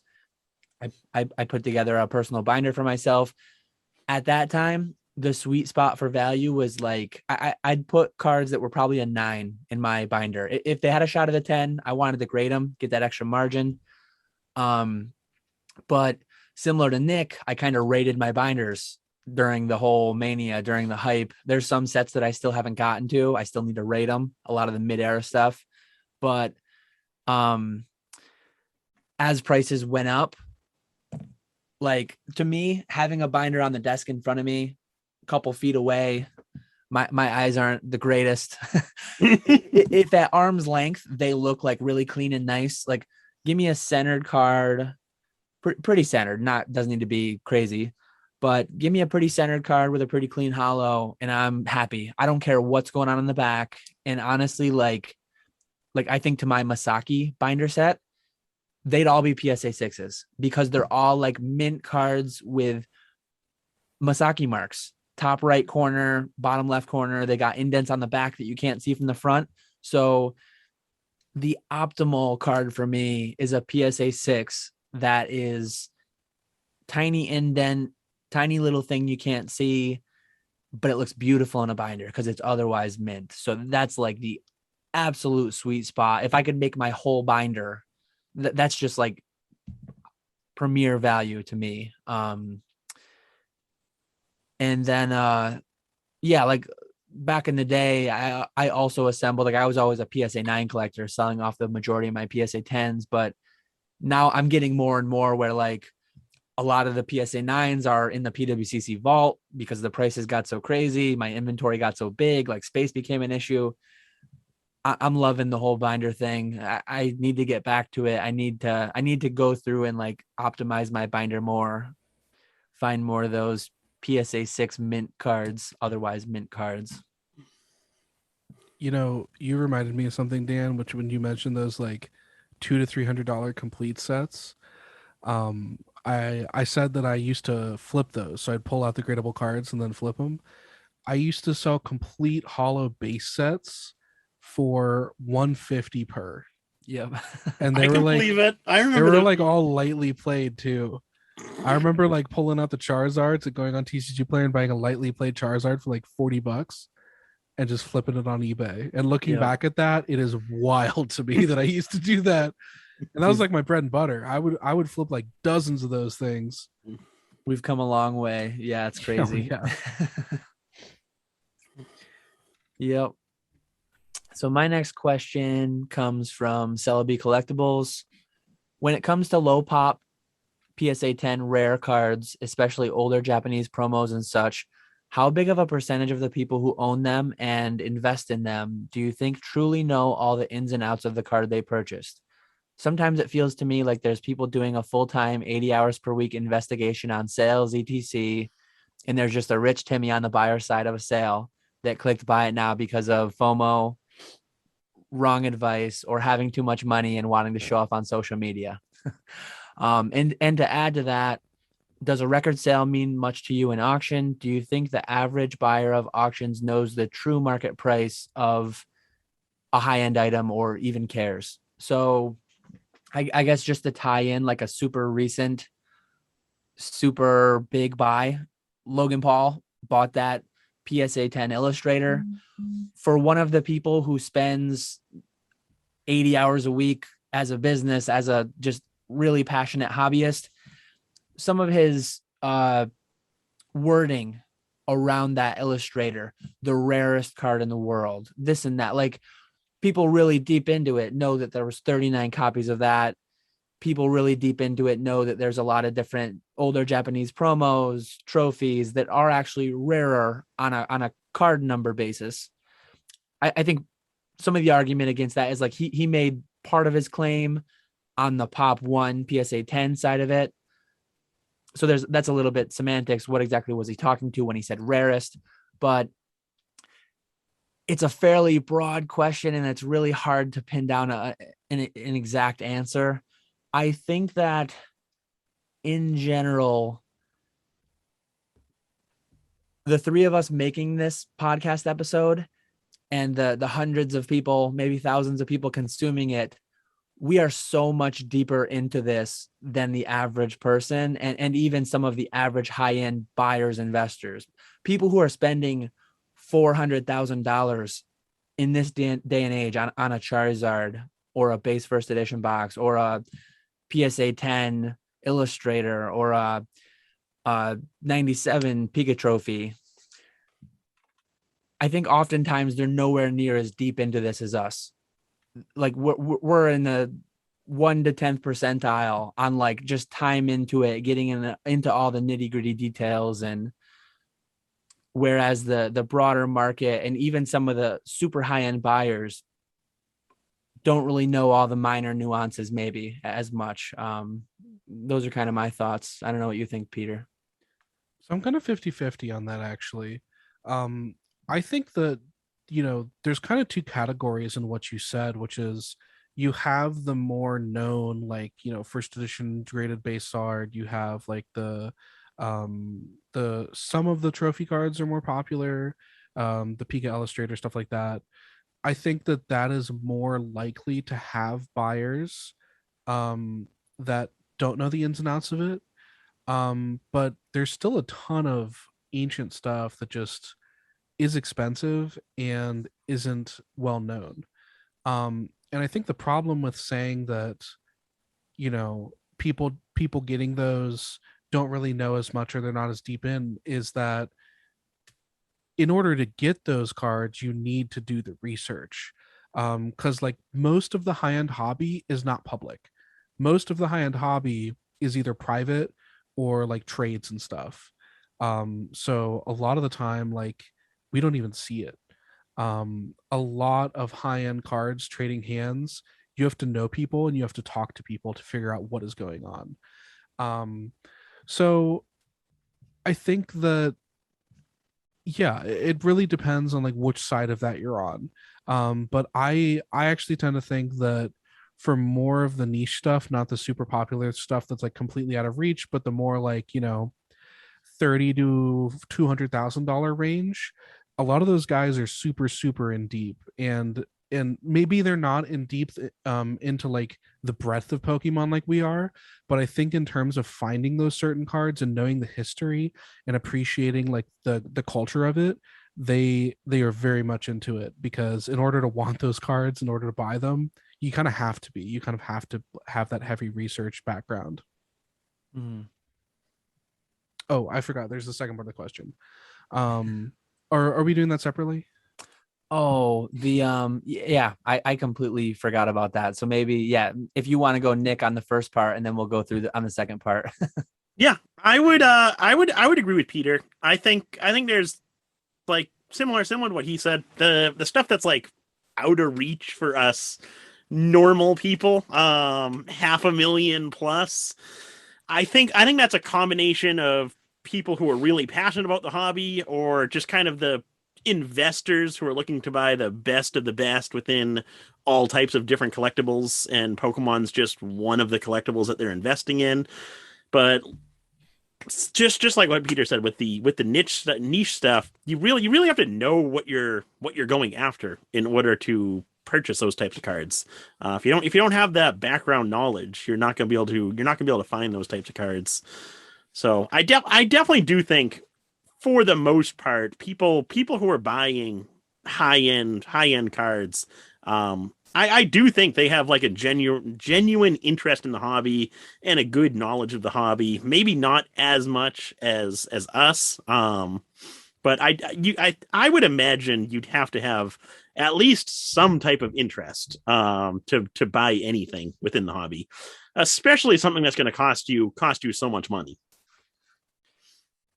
As most rules go, there's sometimes like an outlier, and just made me think of the one like crazy outlier that I just pulled up, the Ludkins media article. The Top Sun no number blueback Charizard that sold for $492,000.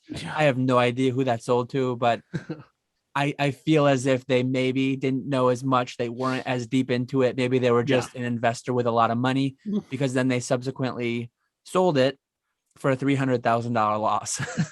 but that's probably like the exception that proves the rule kind of thing. I just wanted to note that before we go into the second half that I forgot about.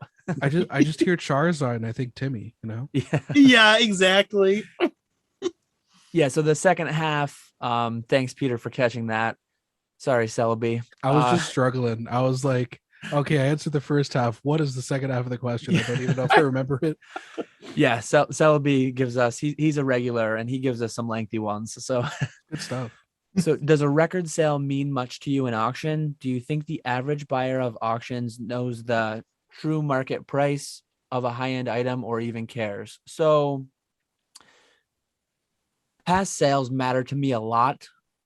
Timely topic. I actually just had a video go on my channel this morning where it's unfortunate that we've had instances where these auction houses, these selling platforms at times obscure pricing or advertise pricing of record sales, and then it ends up being, hey, that transaction actually didn't go through. So I think the two most important aspects of like the price data of a card are what are the recent sales and then what are the current ones on the market.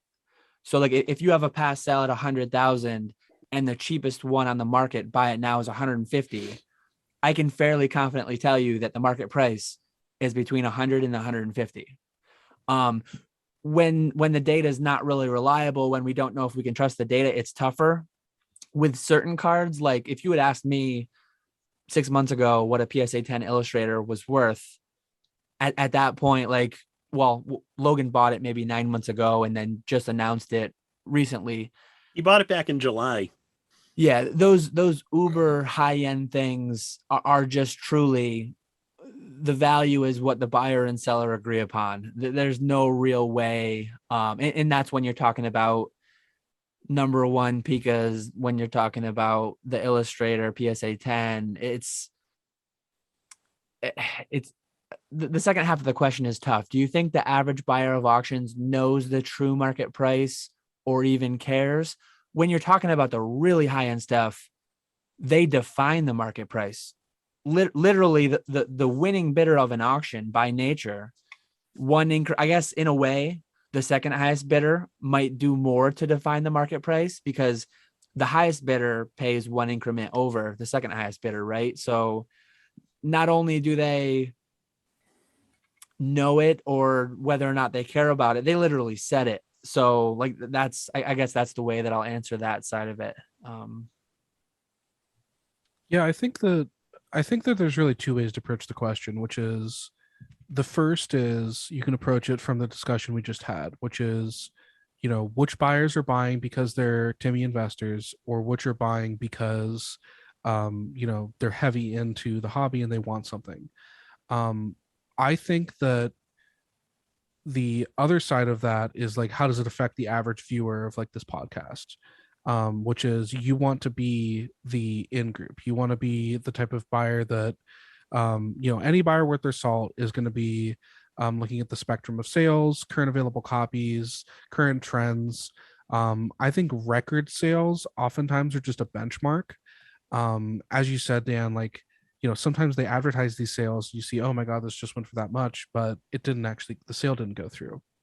But again, like a lot of time in the higher end part of the hobby, you have to talk to other collectibles to find that information. I'm sorry, you have to talk to other collectors to find that information about the collectibles. And it's very obscured. If you're trying to buy like a Kanga or something like that, you're gonna have to talk to people to find out what has been going on. But I don't think that there's that many kind of like high-end investor types that aren't as knowledgeable in the hobby. But if you're buying auctions, definitely put in the research. There isn't going to be a true market price. I've been consistently surprised by both how low and how high prices on cards can go, and like all of the PWCC auctions that I've bid on. So I think that's the main thing is like inform yourself as much as possible, but stay flexible. And most of all, stick to your budget, stick to your plan so that you are comfortable going into something. I've actually been burned by that, but I still think it's good advice. I remember one time I was bidding on one of my chase cards was a PSA 10 Crystal Ho-Oh. And at the time of auction, I think I bid 5,600 and the sales price was 5,650. But I stuck to my guns and I was like, no, I'm not going higher than this. And I ended up getting it for 5,000 like the year after. But yeah, if you're going to be doing auctions like that, make a plan, stick to it, and inform yourself as much as you can. And then some condolence about the ho-ho first. One thing with auctions is you never know what that highest bidder's maximum bid was. He won it for $56.50, but maybe his maximum bid was like 10 grand or something like that. Oh, for sure. Also, I did that live on Twitch. I need to go find that clip somewhere. That was just sheer defeat. It was awful. For me, I think it just depends on for the majority of cards. I think they have like an established price point where auctions end around that same price point as Buy It Nows would end at. But for stuff that you don't see very often, those things that you really don't see very often, I don't think there is a specific price point. It just depends on who wants it the most and who's willing to spend the most money on it. I know there was, so for my personal example, I specifically remember me and Charlie Herlocker both collected booster pack art sets, and we both had a Blastoise and a Venusaur art of the black triangle packs that were missing the black triangle. And we both needed that one more art of the Charizard. And one popped up on Facebook, and the guy did an auction of it. And of course, it was me and Charlie going at it with each other. And he had a much higher budget than I did at the time. So he ended up winning the auction. But a lot of people commenting, kind of watching that auction on Facebook, were thinking me and Charlie were absolutely insane for bidding. I believe at the time it was like $3,000 he ended up paying for this booster pack. And all it is it's a booster pack with the first edition stamp, but inside are just unlimited base set cards. So a lot of people thought we were absolutely crazy for paying this kind of money for an unlimited base set booster pack. But both of us knew how rare these packs were and how infrequent they popped up. So there was no like, okay, unlimited packs go for this, so some type of premium would put the price point at this. It really just depends on who wants it the most and how much you're willing to spend on it. I'll be honest, I was really hoping that story was going to go the route of like, yeah, we both realized we wanted it, so we talked to each other and one of us got to spend less money. But no, you both win for it. I love it. I put up some fierce competition. You gotta go hard on it. I know what you mean. But I since got another one for around that same price. So that was good. That was a mission success. Good. That's how I wanted the story yet.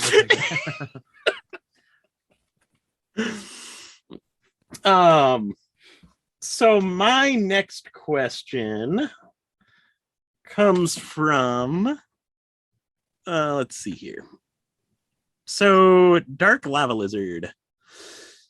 While everyone says that 2020 and early 2021 was a black swan event for card prices, and we've seen most set cards retrace correct back to their all-time high, or back from their all-time highs, do you guys think first edition base could see those same prices again in the next 5 years?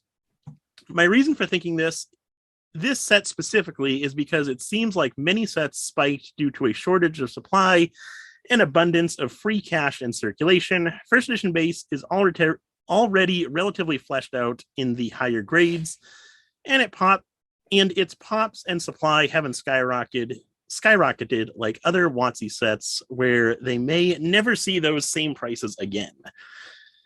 So I 100% absolutely agree with you on this question. I think we could relatively easily see those same or similar 2020 prices happen again within the next 5 years for first edition base, mainly like PSA 10, PSA 9 prices. Once you get below PSA 9, I think it gets a little bit tougher. But we've already started to see kind of like an uptick in pricing with first edition base, especially with the 10s, the Charizard specifically, going for the latest sale being 420,000 on one of those. Even with the 9s, they kind of bottomed out around 17, 18,000, and now we're starting to see them uptick to mid 20s already. So I think we're already starting to see it, and I think it's just going to continue. The supply of first edition base is definitely dwindling, especially for those higher grades. We're not seeing the pop reports increase as dramatically. And I think it's the set to collect. Everyone knows base set. The variant that everyone wants is obviously first edition. So I think it's safe to say that that's going to be the first set to recover from 2020, and then start to notice an increase in pricing. Yeah, absolutely. I completely agree. I think it's really a combination of not only did it retrace, but everybody has been finding an opening first edition base. And that is just that's kind of further like drop the price on top of everything else. We've seen like, the mintiest cards, the 10s are obviously like still setting records, still going up. But 9s dropped precipitously. Whenever I think about SM Pratt, older, minter, rarer, better. It's just the epitome of all of that. We like, there are less collections than ever that are being found with first edition cards in them. We are opening more first edition boxes than ever. And while that might in the short term, increase the population of that, long term, it's going to spread out through the community and collectors are going to pick it up. So I absolutely think like next time we see an event like this, which is very possible in the next 5 years, prices are going to skyrocket again. I think it's definitely going to happen. Yeah, I think in a 5-year window, it definitely could happen. I feel fairly comfortable. Like I've been picking up through Heritage, Golden, PWCC largely base first collections. There's something that I targeted, definitely got too high during the mania. Some of those got way too high, too quick. Those were like price targets that I might have had decades down the line, and they did it in a year. But now that I'm not calling the bottom, I'm not definitively saying the bottom's in, but as Nick mentioned, some of those kind of came down. They've kind of popped up a little bit from then. If I had to guess one way or the other, given that I am actively targeting buying cards like that, I clearly think the prospects of them going up are more likely than them continuing to go down. But who knows? We'll have to see where they go. There are certain cards that during the span of 2020, 2021, I think certain ones literally booked their all-time highs.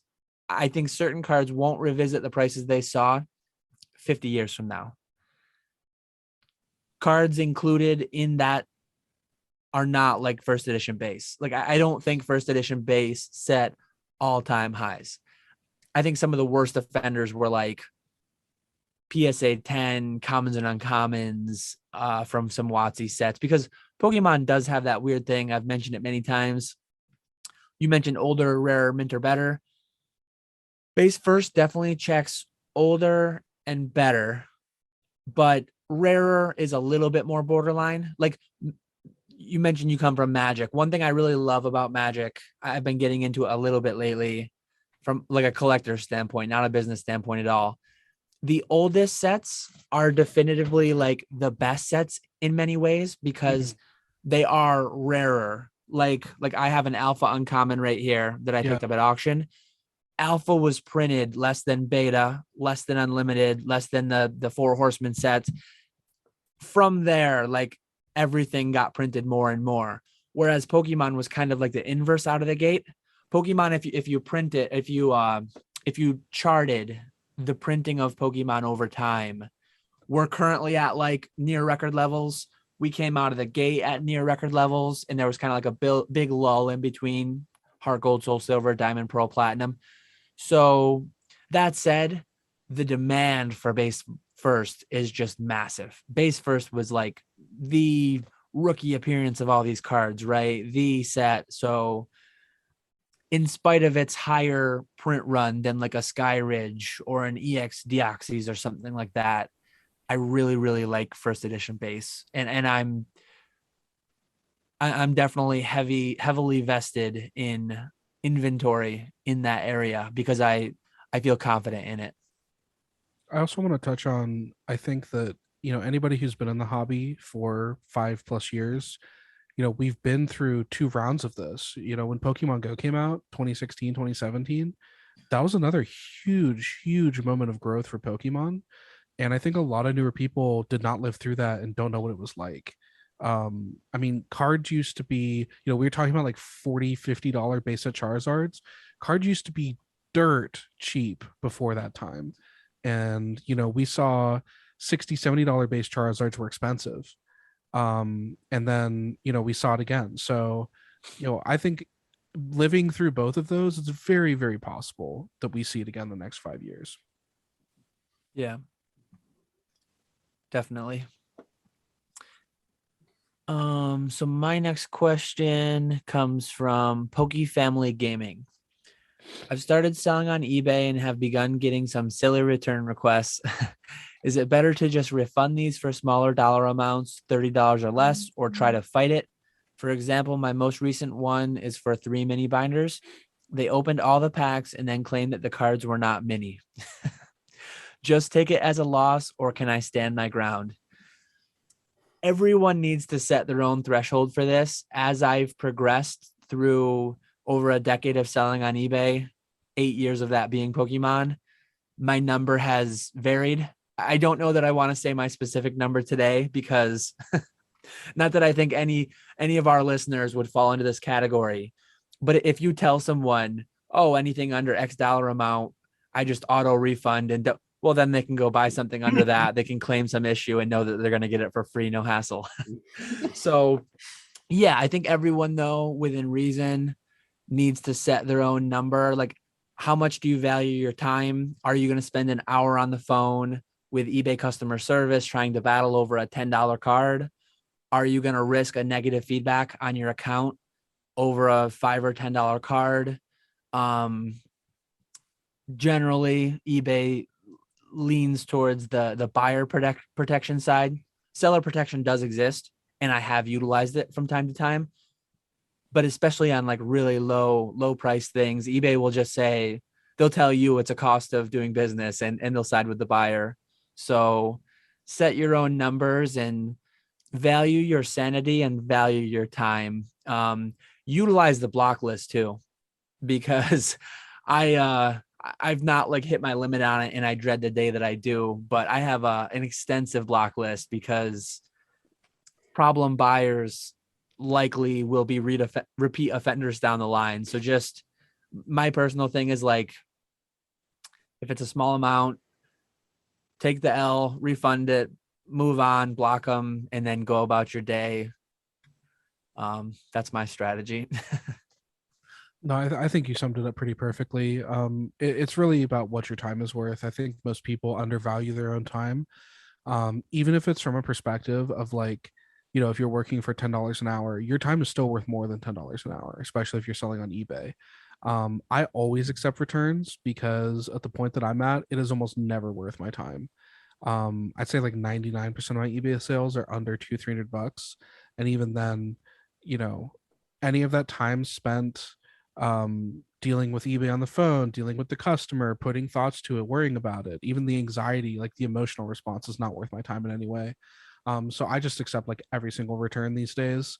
Yeah, I think you pretty much nailed it, Dan. Like, I think what a lot of people don't realize, and I think like even just like hearing this question in the first place, is like, you don't have the perspective of what your time is worth and what a cost of doing business is. Like eBay will tell you it's a cost of doing business, and Rudy will say this too. It is a cost of doing business.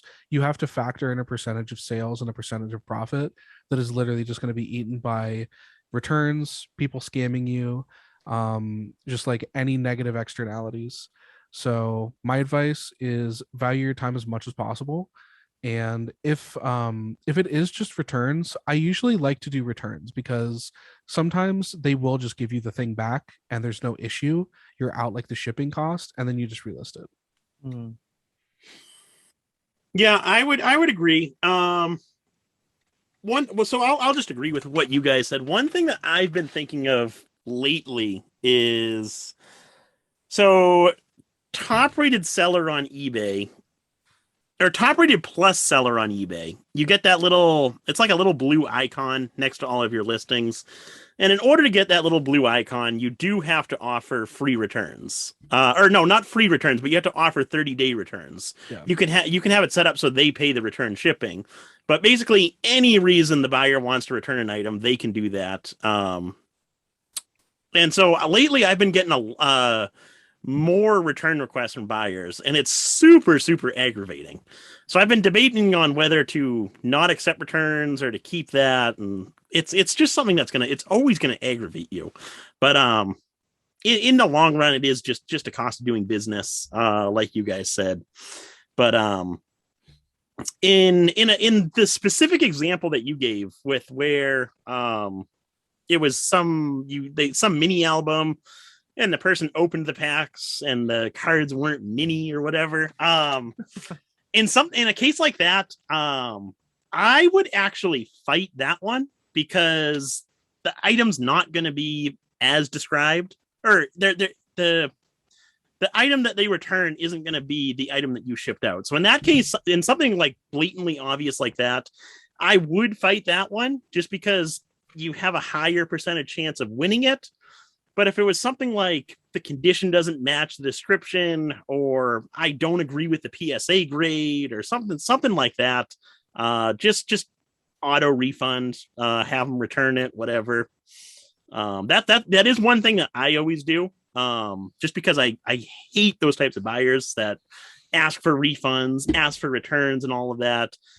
Even if they open up an item not described case on a 99-cent card, they'll automatically win the case, for the most part, because eBay is going to side with them. But as a seller, I have an option to automatically refund, close the case, or accept the return and have them mail the card back to me. I'll have them mail the card back to me, pay that $3.50 shipping, just so they have to have the inconvenience of mailing the card back to me. As a business side, one thing I do, like, I have the seller requirements or whatever to be a top rated plus seller, but I do not offer. I don't want to deal with, like, I sell this card, oh, I don't think it's a CGC 9, or I ran out of money and I want to return it. Yep. People can still force a return on me by lying or just saying it's not as described. But yeah, I opt to not get, what do they give you, a 10% discount on final value fees? No, it's not. You still get the discount. All you're not getting is that little blue icon next to all of your listings. So yeah, I don't have returns. Like, the only way people can return to me is if they claim it's not as described or whatever. And there are times where I genuinely I fulfill the wrong card. I grab the wrong one or whatever. And with like, I don't sell anything sub 15 or 20 probably, so it's almost always worth it for me to give them the label for $3.50. But like Nick, in some cases it sounds like you do it kind of like spite them, but oh yeah but if you're selling 99-cent singles or whatever, there are probably people that under $3, under $5, whatever it is, they auto refund and the buyer keeps the item. Back when I used to sell like 99-cent singles, $1.99 play sets. I think my threshold was like $5. If they claimed any kind of an issue, it's just refund, keep the cards, whatever. But now I don't sell quite down that low single items. I will add, if it's like a genuine thing where, hey, this card was damaged, that's an auto refund. But you after doing this for so long, you can kind of tell when someone's trying to get one over on you. And in those cases, then I like to play hardball with them. Yeah, for sure. Yeah, I was thinking back when I was like when I was doing a lot more on eBay, the kind of metric I had for whether or not I was accepting returns is like how much I had to list. Because back then I was listing so much that anytime I spent doing other things, I was not listing cards. Yep. So that's kind of the metric I took, is I think it ended up being, God, that was still when I was working like a $12 an hour job. I think it was still something like anything under $70, I would auto accept the return, just because I could list so much stuff in that time that I would spend worrying about it or dealing with it. That's kind of on average how much I would make. So I'll definitely like think about what you could be doing with your time otherwise. Yeah. And for a lot of people, like that's going to be a fairly dynamic thing too. Like the way I've mentioned it before, like when I'm buying and bidding on lots, I don't have a set. I pay 80% of market, 30% of market. Like there's no flat percentage. One, it varies by the card and what it is, but two, it varies by like how much money do I have in my bank account? Did I just make massive sales, or did I just spend 50 grand at Heritage? Or like everything is just always dynamic. A lot of times people will look for just a flat rule, and it just can't exist because the market is dynamic. We as individuals are dynamic. Our situations change, our liquidity, our time availability. It's just all ever changing. So next question that I have, I'll be interested to hear your answer, Peter, for this one. I know Dan and we've talked about this before, and I'll let him say his answer. But if trying to cross a CGC 9 to a PSA 9, do you leave it in the slab when you send it to PSA with a minimum grade of 9, or do you crack the card and then send it? I'm just worried PSA would grade harsh and bring it to an 8. What about a CGC 8.5 to a PSA 9? Send it in the slab or crack and send? I've always been under the impression that it's better to crack the card out of the other case and send it to whichever grading company. And my thinking behind that is, first off, the bias behind CGC versus PSA. Would there be any bias there? Plus, secondly, I think it would be a lot harder.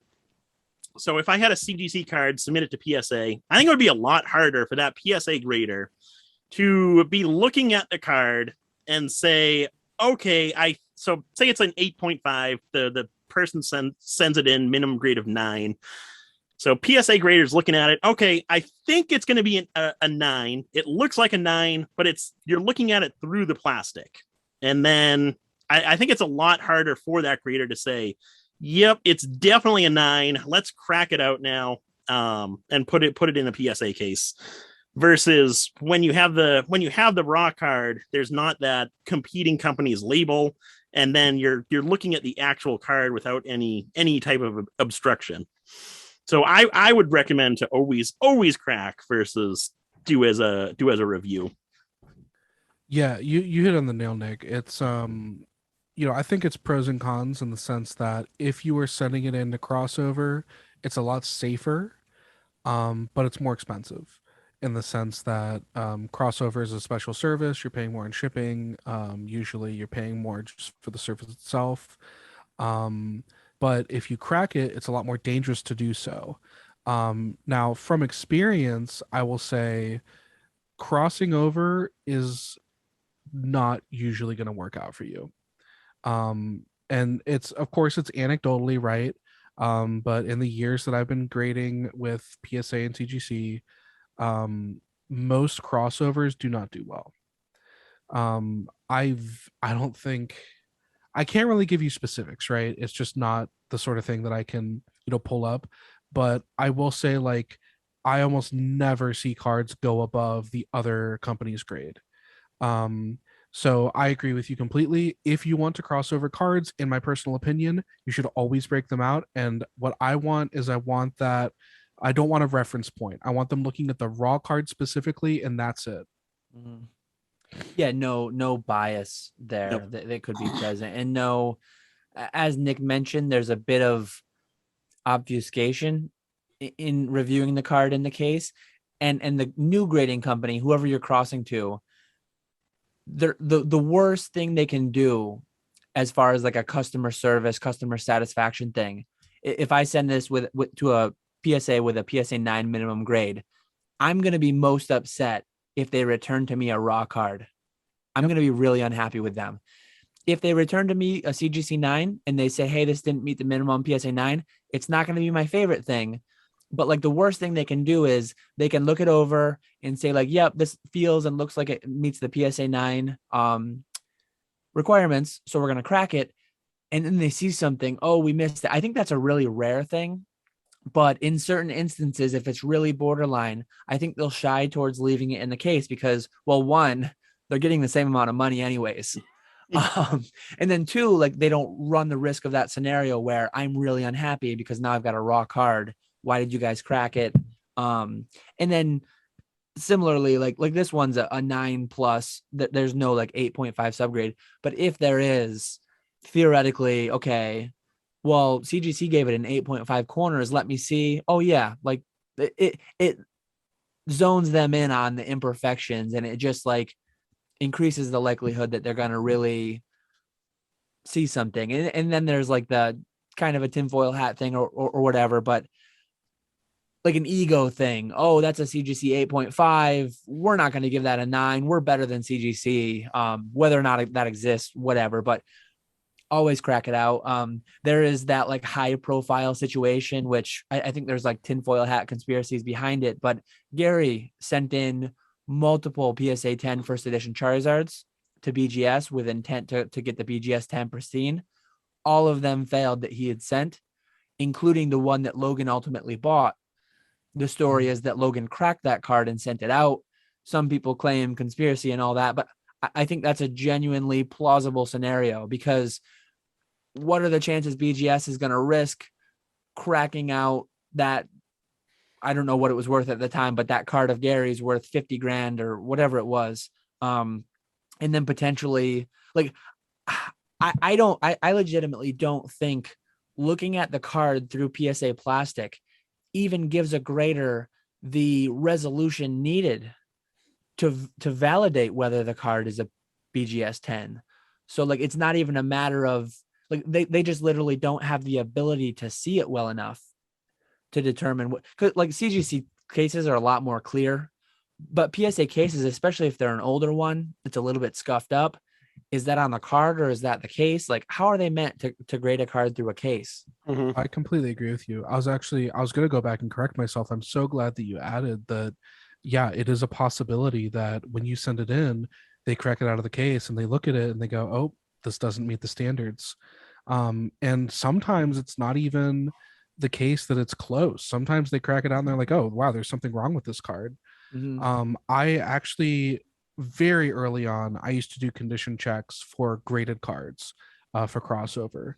And I had to stop because we would crack a card and there's something that you literally just would not be able to see.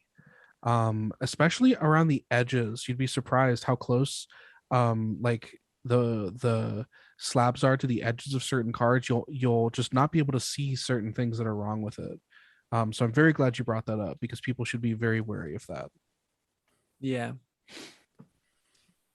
Good question. And it's a common question for a reason, because it is difficult. Like, it is a scary thing to crack out a card. I finally made a video on it because people were asking for it. And I haven't cracked like hundreds of cards, but I probably cracked 100 cards. And naturally, like I've done it a decent amount of times. I'm pretty comfortable. But when I go to record it and put it in a video, I did like the worst jobs I've ever done. Like, I got such a kick out of that. Yeah, like the case just not separating cleanly, almost hitting it with the screwdriver after I was like talking about an instance where someone did it on Instagram. Oh, it has to go that way. Yeah, it was funny. You know, it's really funny. I remember training. So I don't know why I do this. Like, I never let them open cases. But if a dealer will be like, hey, I want to cross over this card. Sometimes we do special services for dealers. And sometimes if they waive liability, I'll crack cards for people.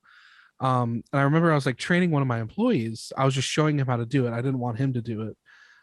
But I did it and he was just like, Jesus Christ, dude, like, you're manhandling this thing. I'm like, yeah, because you have to like, I mean, I don't know how your video went, but you have to crack the corners off and pry it loose. It's a ordeal. Yeah. Shards of plastic flying everywhere. Oh my God. It'd kill you. Yeah. So that brings us to my final question from Mr. Walrus. Thoughts on the PSA Vault just announced? Is it too much of the same from all these companies? It can feel that way, but as we mentioned earlier, competition is good for the consumer. So I'm actually glad to see it. I'm a decent sized customer of the PWCC Vault currently. I have hundreds of cards there to the tune of 6 figures of value. And I like their service a lot, but there's certain things that could be better. So if PSA comes out and improves on some of those, it's going to force PWCC to kind of try to improve on it. So I'm looking forward to it. eBay Vault as well. That's another one that's there.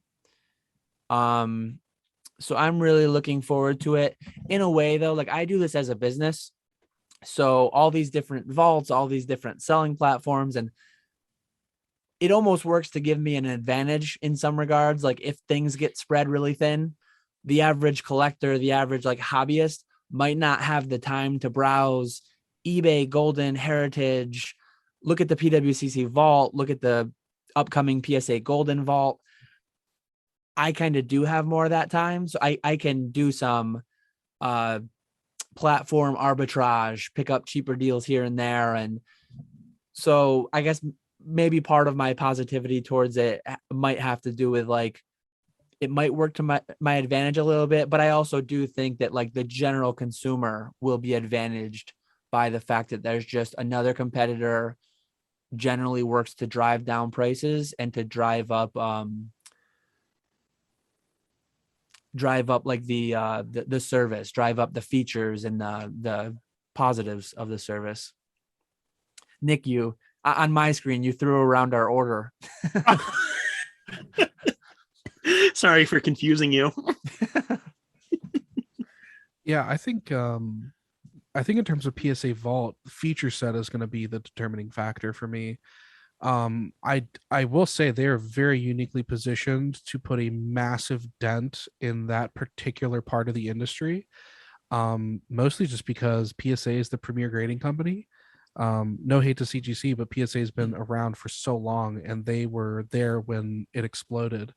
And I think being able to send your cards directly from PSA to their vault is going to be a very, very popular idea if they have a competing feature set. Yep. I think really what's going to make it sink or float are kind of like the partnerships. I think a marketplace is a must. I think integrating Golden is a must. You need to have the ability to auction, and there need to be benefits for vault users doing so.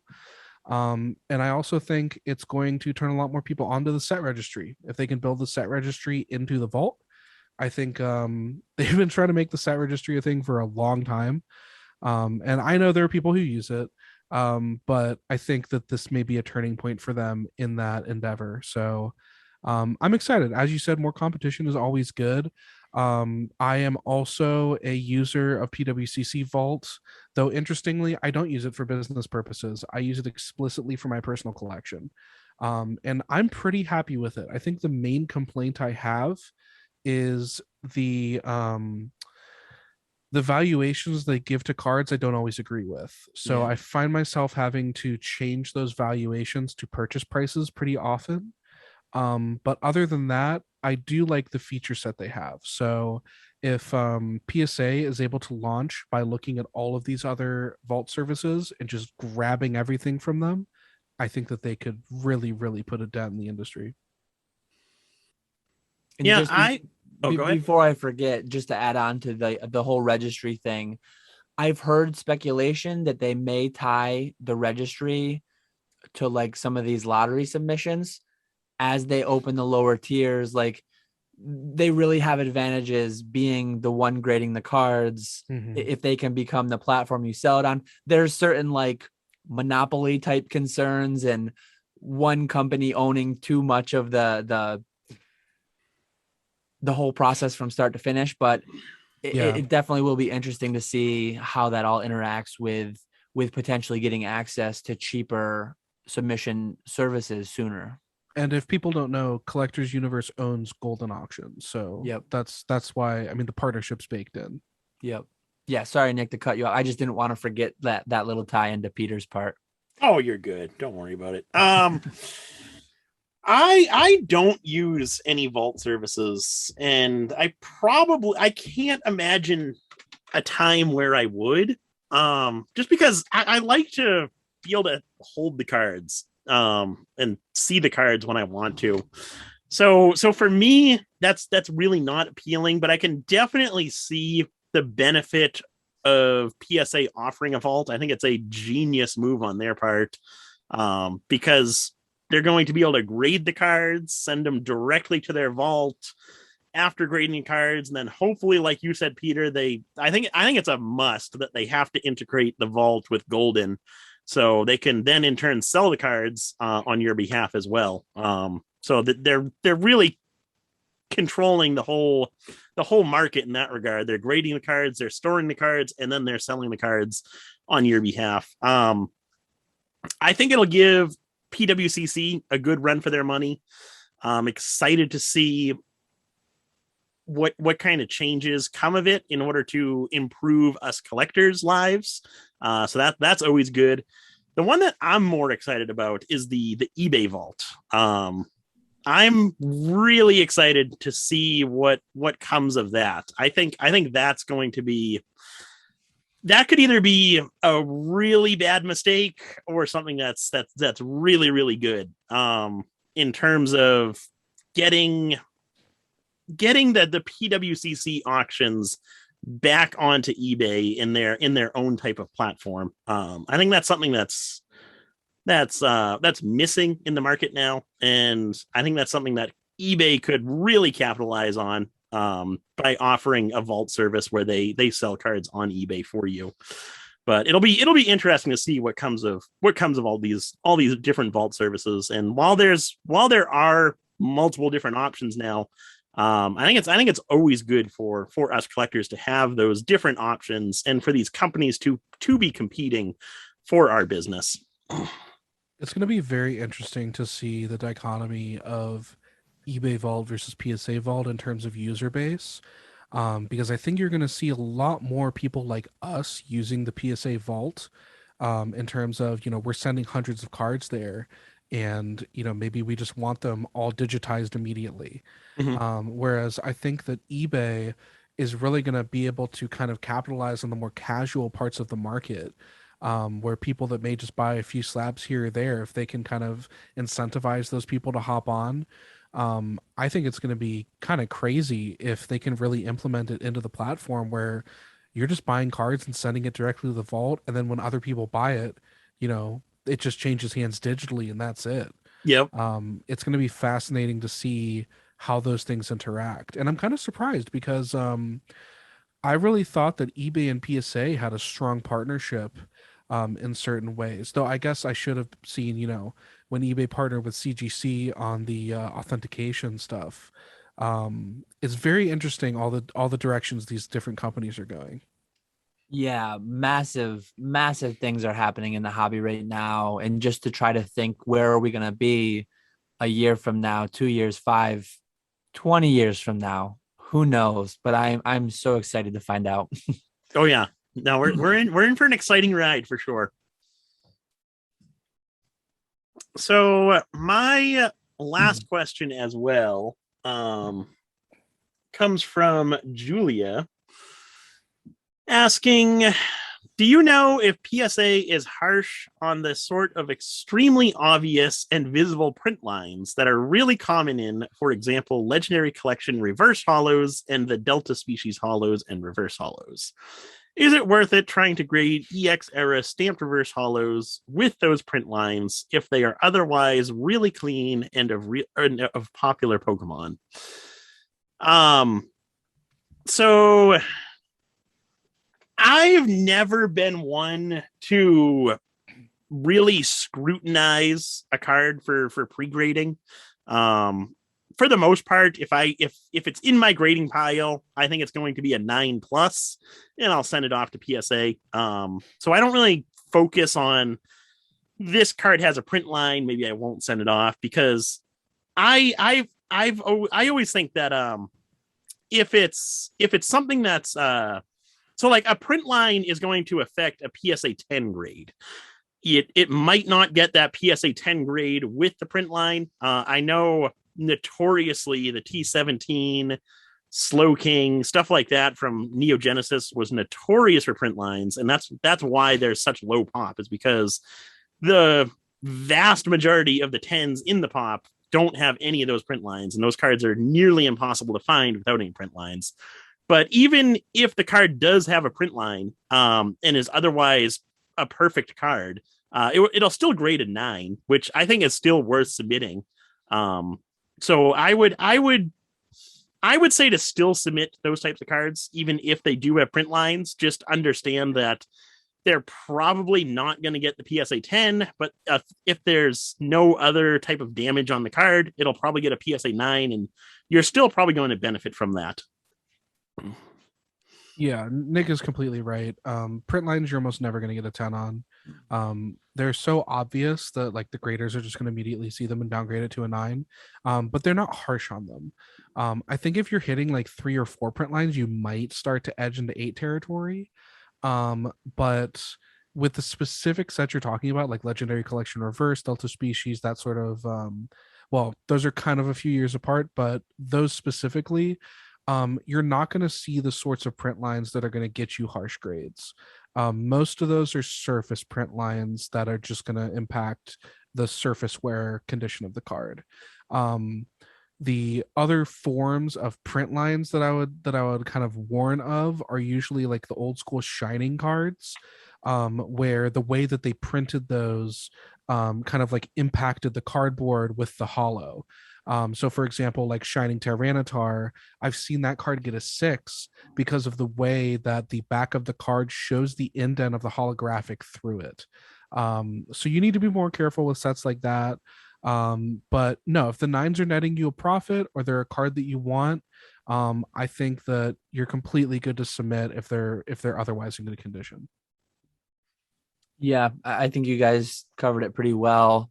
In some instances, like going back to the optimal card for me, the ideal value of like a binder card, I really don't like print lines. So in some ways, like the collector in me, I think PSA isn't harsh enough on a card. I'd rather have a PSA 8 that's a PSA 8 because of like back whitening. Whereas you can have a PSA 9 with a pretty ugly print line or two, in my opinion, as far as like eye appeal goes. And it's not going to get that 10, but it might get the 9. So give me the PSA 8 because it's got some edge wear on the back versus a PSA 9 that has a couple bad print lines. But yeah, I think you guys covered the rest. There are like, be careful if you are a PSA 10 buyer and if you really don't like print lines, some of them have them too. Like they shouldn't, and they generally don't get them. But as with any grading company, there's oversights, there's things that are borderline that tip one way. And part of the reason I'm not a PSA 10 collector is like, I've definitely graded and sold some amount of PSA 10s that feel like my 9 in my collection is as clean as this, or maybe slightly even cleaner, like as far as my preference goes. Yeah, as a PSA 10 collector, you definitely have to buy the card. Yeah. Mm-hmm. Also, I know for some people that might be like, yeah, what are you talking about? You have to buy the card. Kind of a phrase that some collectors use is like, buy the card, not the grade. In the sense that like, yeah, grading companies do make mistakes. So like always check the card itself before you commit to something that's as high grade as a 10 would be. Mm-hmm. Yeah, that is definitely true. And I think most of us people who are in the hobby and serious about the hobby and all that do that, buy the card, not the grade. But there are definitely a lot of people who do just look, oh, this is a PSA 10, pay whatever a PSA 10 goes for. When if you actually take a look at the card, there's obvious whiteness around the edges or scratches on the hollow or something like that. I do greatly appreciate those people as a seller. I like selling to label buyers. Me too. Thank God for them. Yeah, certain cards make it like there are some very big collectors too that are like absolute completionists. And when you get into really super low pop stuff, obscure stuff, there are people that are just like, I'm a prisoner to the label, and I just need to buy the label in this instance. I'm definitely guilty of that. Like I've sold, I graded a Yanma when it was a PSA 10 first edition pop 3 or 4, I think. And it was a 9 in a 10 case. And I kind of made that pretty obvious in my listing. And I mean, I think the buyer was pretty happy to get the label, and it's just the way that it is sometimes. But yeah. Yeah, I think in collecting, because I primarily collect Ho-Oh, sometimes there's just stuff that's so low pop that you see a card that's popped up that hasn't been there for like a year and a half, and you're like, all right, one of the corners has some whatever. I'm just gonna buy it. Just give me the card, please. Yeah. I bet Zach Gem Mint would be the worst offender if he ever found like a PSA 1. What's that? The unlimited Ampharos that he needs, and it's in a 10 case. Automatic buy for him. Oh my god. At his full amount, like I think he's publicly offering like 10 grand for that card, right? Yeah. He would buy a folded in half unlimited Ampharos if it had a 10 on the label, just because then it goes into the registry, it completes. It's yeah. Do you guys want to know the weirdest grade I've ever seen on a card? What is it? So this was back like probably 3 or 4 years ago when I was like pretty new at Ludkins, and some guy graded a Rockets Ryko, and it came back at 2.5. And I remember seeing that, and I just looked at Charlie and I was like, this exists? Like, I didn't even know that this existed. And then he was like, yeah, I've never seen that before. And I was like, what? I asked him, I was like, what's the difference between like 2 and 3? Like I handed it to him and I was like, tell me the difference. Like, you're a Pokemon expert. What's the 0.5 here? There's no answer. I don't know, man. I still don't, it haunts me to this day. Why was there 2.5? So shout out to PokeMetrics. I just went to their website. They have a stats section. 3.5 million Pokemon cards have been graded in total by PSA. Okay. PSA 2.5, there's 29 of them. Oh my god. So you had a 1 of 29 in the world. I mean, I would have put that right in the eBay thing. I would have like asked 10 grand for it. I mean, this is super low pop, super rare. I wish I could remember whose it was. It's funny because like a PSA 1.5, there's 267 of them. Wow, that's a lot. That does sound like a lot. There's one PSA 1.5 with a qualifier, interestingly. That's like, I'm so excited to get these same kind of analytic websites completely scraping the CGC pop report, because the way that they can present data, just really interesting things pop out like that. Is 2.5 the lowest? That's what I was just gonna say. Yeah. So like 3.5 is 42, 4.5 is 81. I think personally, I've graded most of the half grades above 6. I've definitely graded 6.5, 7.5, 8.5. Obviously, there's no 9.5. I might have graded a 4.5. I've definitely never graded 1.5, 2.5, or 3.5. Definitely never. I've personally graded a 4.5. I've never graded below that though. Yeah, 4.5, there's 81. 5.5, there's 102. And you're talking like a 6.5, there's 452, and that's 0.01% of all graded. Like PokeMetrics, the way that they do rounding, it just shows like 0%. Yep. Crazy. Man, 29 of those. How many 8.5s? But there's a decent amount of 8.5s out there. 16,000, this says. Why does that feel low? That sounds low. Yeah, maybe because it was just that one grader back a couple of years ago. Yeah, there was like a pandemic for 8.5 grades, and of the 100 cards that I cracked, at least 50 or 60 of them were in one like 2-month window in 2017, whatever that was. I don't even remember. 2017, 2018. I forget, but I do remember there was an E4 thread about everyone talking about the I forget his name. We gave him a name though. I like that. I have one card in my like collection. I have like an oddities box, errors, things like that. I'm not a huge error collector, but if I get one personally, I'll keep it. It's not really an error card itself. It's just an error from PSA's end. It's a Magmar EX from Ruby and Sapphire. I personally pack pulled it. It was like a mint plus card. I was expecting a 9 or a 10. It graded a 1. And like if you get a PSA 6, you can say you missed an indent, you missed something. But with a 1, you're talking significant damage to the card. Like I've looked this thing over so much. I pack pulled it myself from a booster box opening.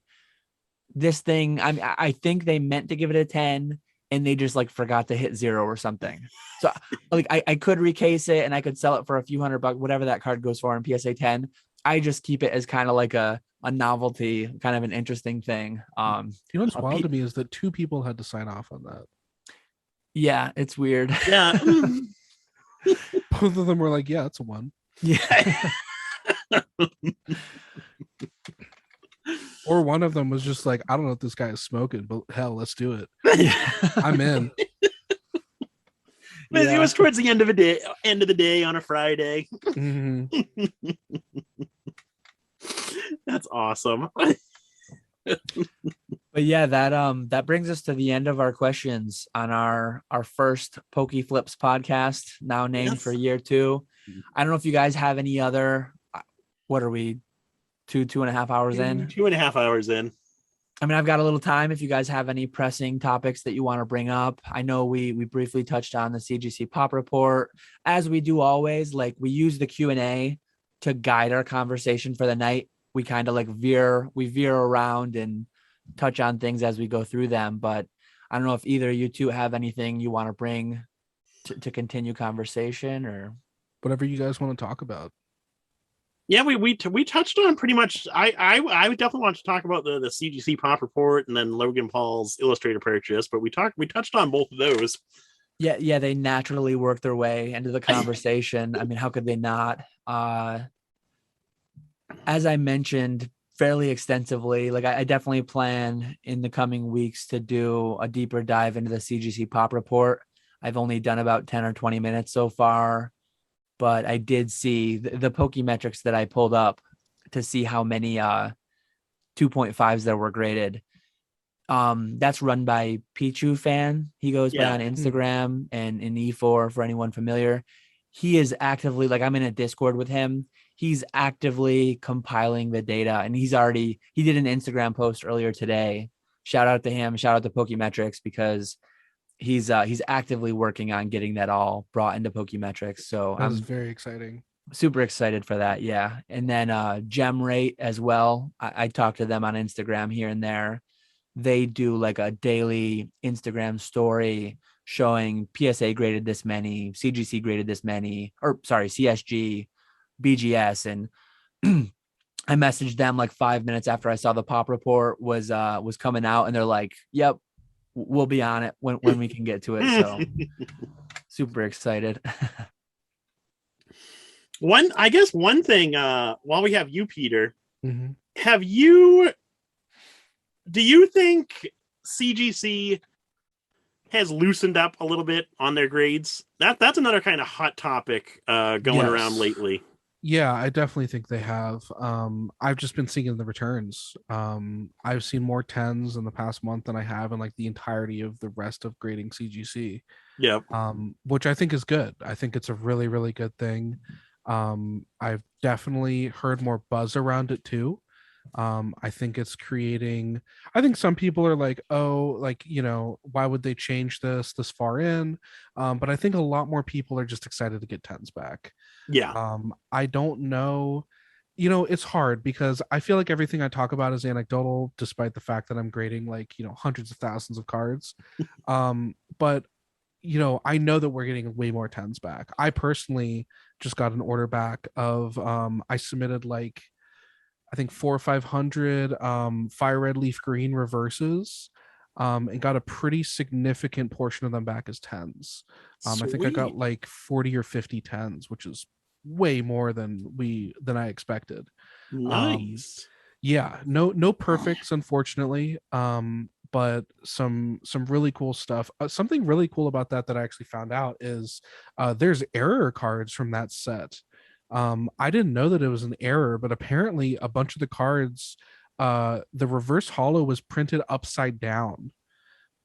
Because the reverse holo for that is like the 3D looking Pokeballs and the holographic when you kind of shine it in the light. And they identify that as an error, and I didn't even know that existed until I graded with them. So that was very fascinating to see.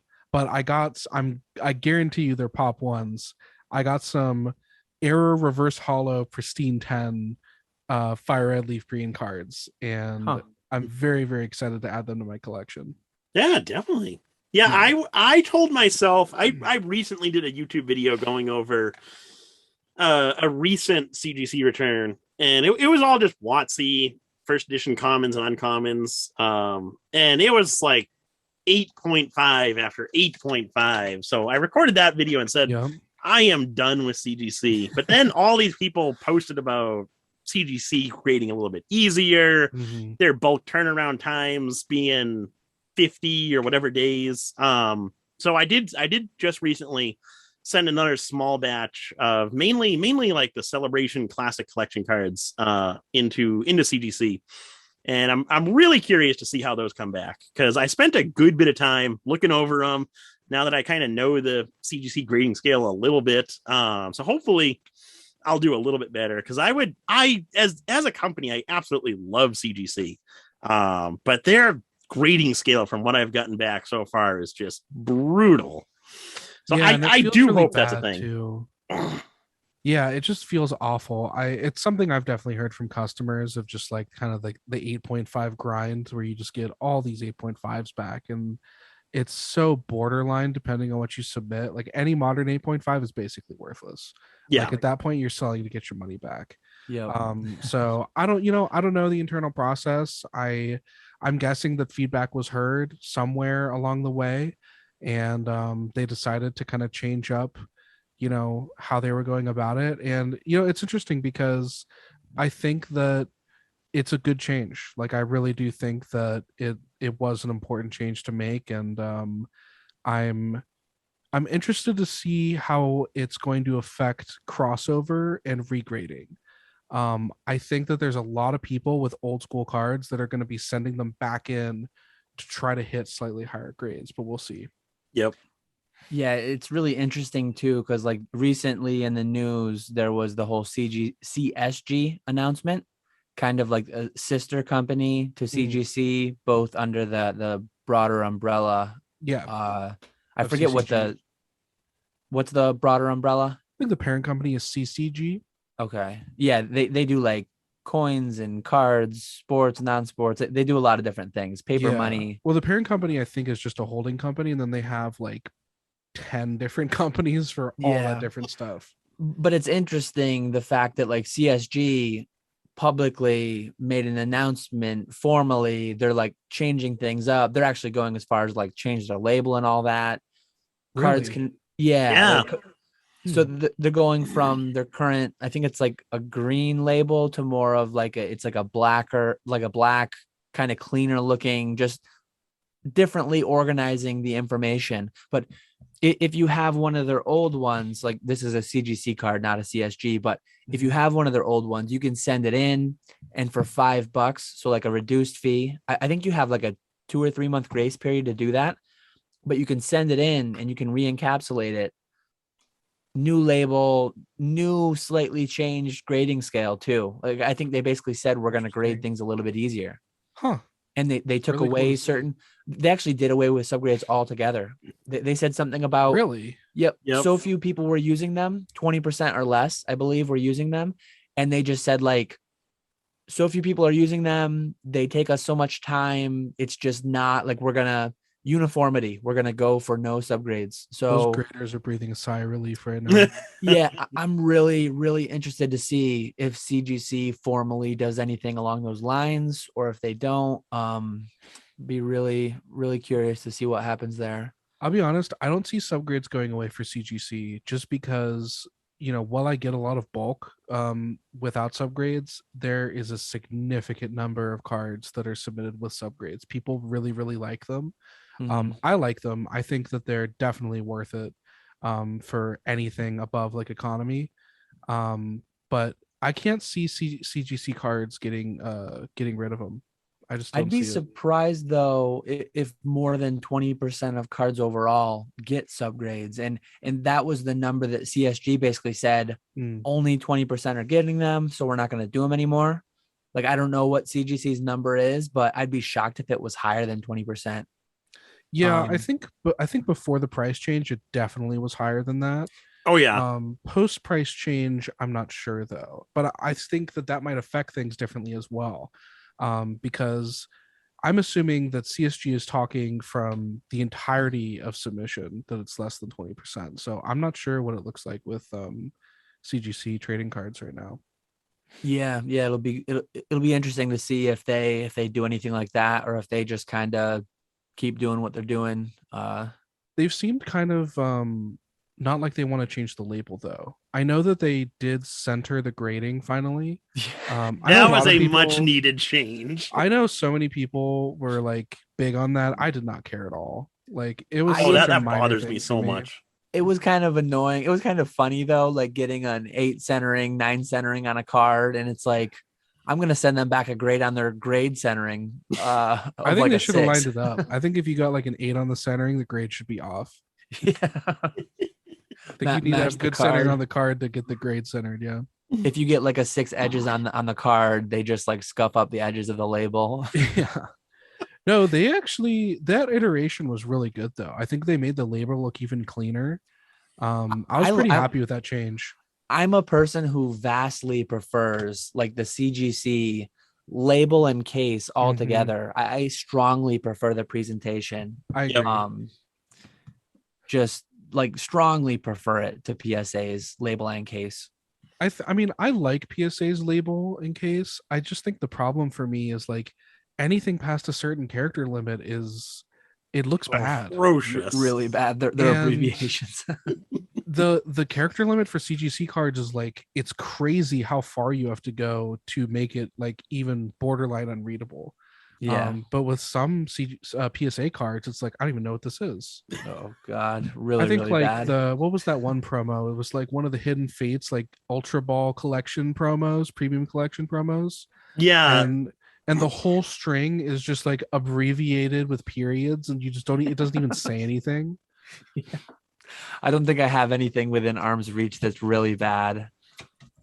I forget which one it was, but it was like a Pikachu card that you gave away for a giveaway. There you go. That's a good example.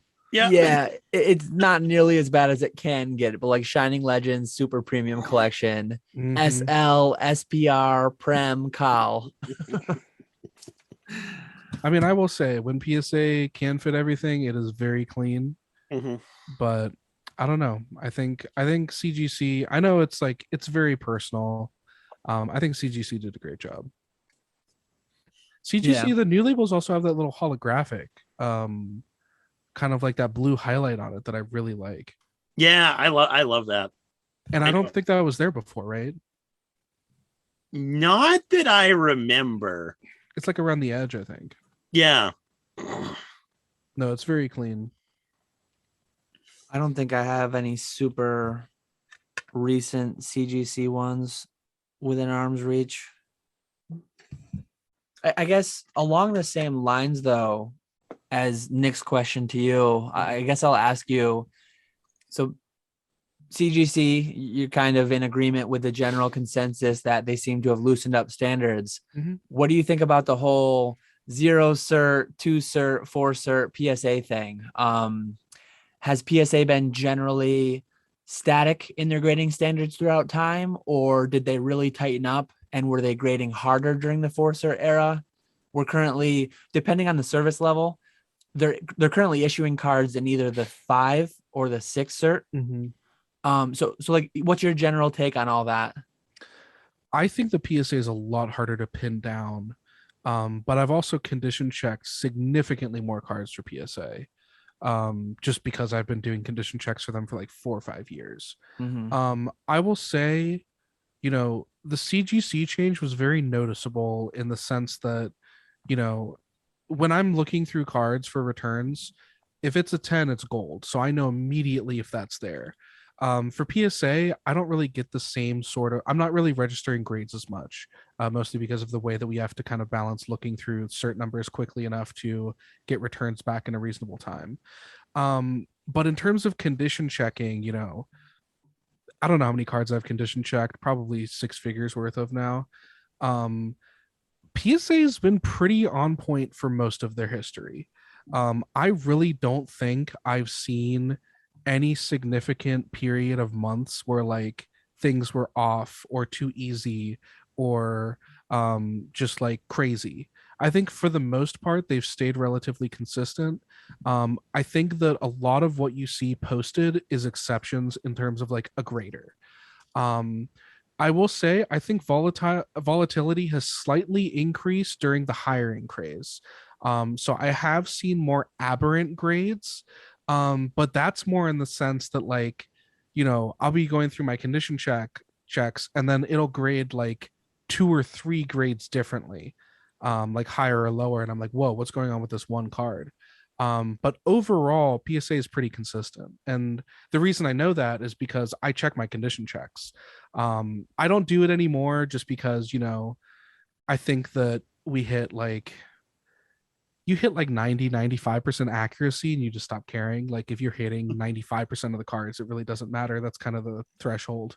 But when I was checking everything kind of throughout the first 3 or 4 years, it was still at that point. So I was condition checking consistently. I didn't change my method really, on top of just learning, and they were rather consistent. So I don't think I would recognize the same sort of like massive shifts that were happening.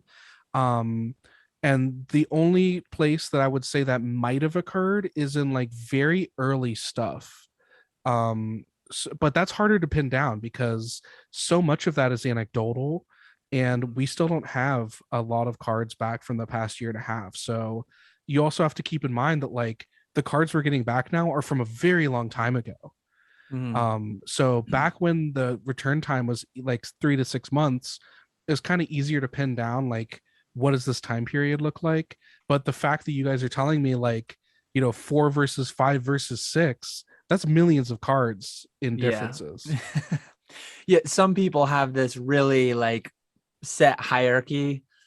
I don't really subscribe to the whole thing, but some people are like 4 certs were the best always, 0 certs are the worst, and then it's like 6s and then 5s and then 2s. And so like I guess going a little bit deeper into it, but as a PSA 10 collector, occasionally a card will go up for auction or it'll have like bad photos. So if you're buying as a PSA 10 collector and they're all kind of at the same price, they're all just available, do you feel more comfortable buying a 20 million cert era or a 40 million cert era, 50 million cert era, or is it basically like a PSA 10 is a PSA 10, generally speaking?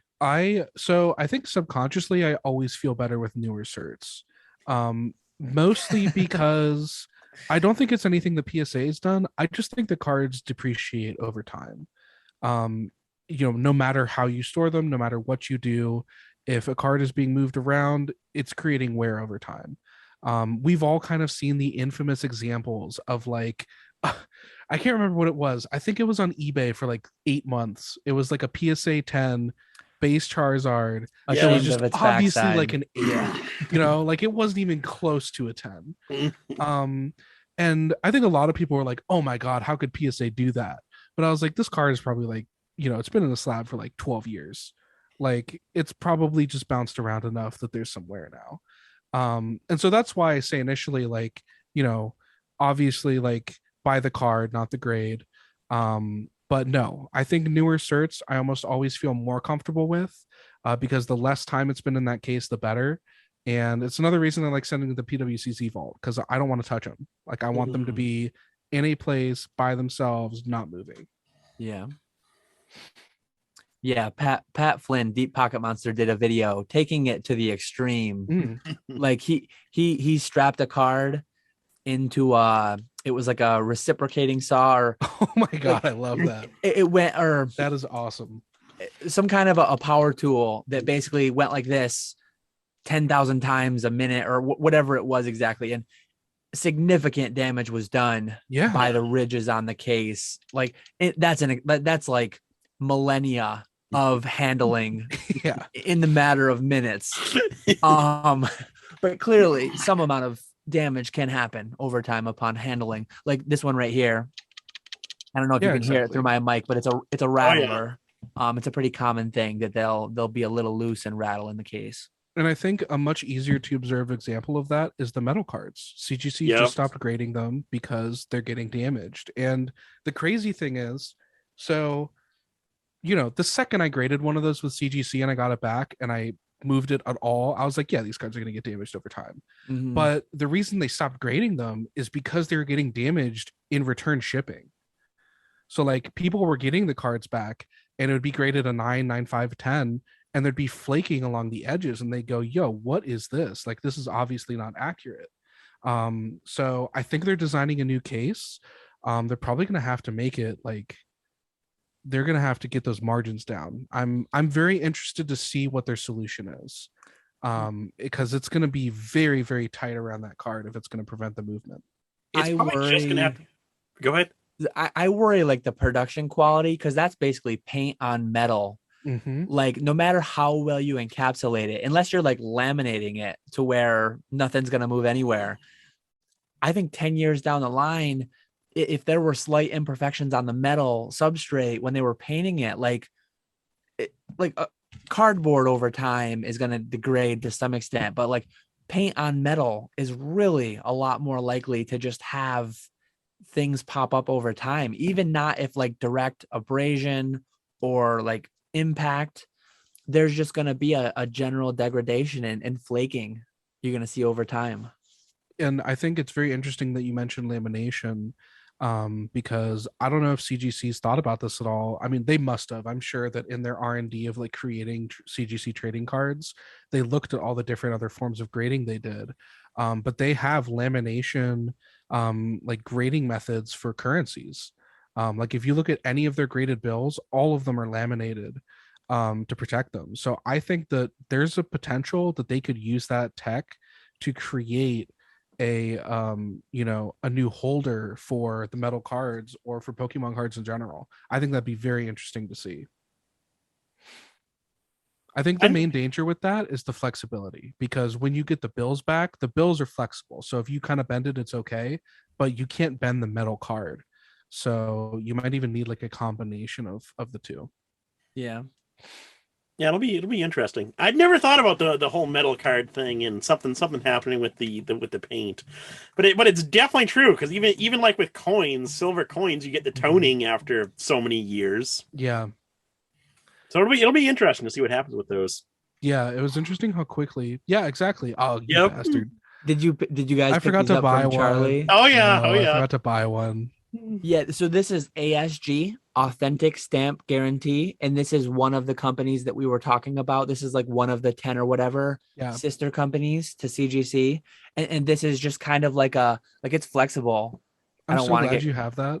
Yeah, I don't want to get crazy with it, but it's a paper stamp sheet, and it's just like kind of it's in this flexible. I don't know what kind of plastic it is exactly, but it's in this flexible, almost like the feel of a card saver. So yeah, kind of a cool little collectible I picked. Charlie graded X amount of them. I forget things. I forget how many he did. I forgot to pick one of those up. I was meaning to. I want to say it was like 2,500. I don't know. That number sounds familiar though. Yeah, somewhere in that vicinity. Do you guys mind if I give a plug to Charlie really quick? Oh, go for it. Cool. So Charlie and I recently collabed like a month ago on the employee only Creatures half deck. I don't know if you guys saw that info on like Poke Beach or whatever. So I was very, very lucky to have Charlie come in the studio and record a complete video on it. It's like 30 minutes, and it's like a full deep dive on every single card in the half deck and showing you like what's in the product. It's really, really cool. But if you're interested in that, definitely check out my YouTube channel. It's just youtube.com/Arkashine. It is so interesting. And the whole video, so like he's filming, I'm just sitting there with him, and I'm just sitting there like in awe. And I'm there to like help him film, and he's like handing stuff to me, and I'm like, I don't want to touch this. Like, please don't give this to me. It was very, very cool though. And I forget if we mentioned it earlier, but we definitely will have your socials linked in the podcast episode description. Oh, perfect. Thank you. Yeah. Yeah, no, that half deck is really, really cool. So it just went out. Oh, can you not hear us anymore? Uh-oh. I think he lost audio. Technical difficulties. Can you guys talk again for me? Yeah, can you hear us? Yeah, I need to change my settings really quick. Sorry about that, guys. No problem. Oh, you're good. It's not a real podcast without one audio issue, right? Yeah. Oh yeah, we're a very low budget operation. But yeah, no, those I would love to own one of those at some point, but I don't think it'll ever happen. There we go. All right. Those half decks are the kind of things that like I can appreciate them and I think they're cool, but to the extent that like the market thinks they're a lot cooler than I do. And that's just fine. Like people will value different things differently. And there's something that I'm quite confident I'll never own because the market just likes them more. And yeah, that's fine. Yep. I was lucky enough to pick up a Ampharos Energy, the Heart Gold Soul Silver from that deck. But yeah, it is definitely something that I'm completely priced out of otherwise. Yeah. Same here. Well, I think that was going on 3 hours now. So I think that was I think that's a pretty good podcast episode for our first one. Yeah, a year ago when we set out on this venture, it was like an hour was our target, and we slowly drifted. I think we're trying to get to where we hard cap it right around 3. We've drifted over it a couple times, but Peter, thanks so much for coming on. It was really great. We love having guests on because we like to mix it up. We like to give people a third perspective, and it was just so great to have someone so expert in the hobby, so experienced with the whole middleman process. Really appreciate it, man. Thank you guys so much, and huge congratulations to starting the podcast. I really can't wait to see where you guys go. Thank you. It was nice to finally put a face to all the emails. Absolutely, definitely. Super interesting. No questions. Yeah, look forward to continued working with you into the future. Definitely, I'm a big fan, even though, as we mentioned, there could be a little bit of added time here and there. And as far as the way I do business, middleman is like a crucial, just a really appreciated service that I love utilizing. I'm so glad. I really fell in love with providing the service, especially when I started doing it on Reddit. So it just makes me so happy to hear that, because my main goal is just to provide as much value as I can. Mm-hmm. It's definitely appreciated. Yeah, you guys definitely do. I don't know how you deal with PSA's submission forms on a daily basis. That would drive me insane. You just got to do thousands of them. Yeah. So yeah, anyone still here 3 hours in, definitely check out the socials. Definitely we're on a new spot now. Like and subscribe if you haven't, so you get the alerts for upcoming podcasts every 2 weeks. The next episode is just going to be our normal episode, and at the beginning of that we will announce the following podcast guest so that you can ask questions catered towards the guest. Other than that, anything else to add in closing, Nick? Just be sure to leave your questions in the comments of this video, and we'll go ahead and answer them in the next podcast in 2 weeks. But thank you guys for watching. Really do appreciate you all joining us on the new PokeFlipz channel. Hopefully, definitely got some cool ideas and things planned for this channel. So hopefully you guys stick around and enjoy the podcast going forward. And thank you once again, Peter, for hanging out with us. It was really, really fun to chat with you. You got it, man. It's been fantastic. You guys have a good one. Yep. Catch you all later.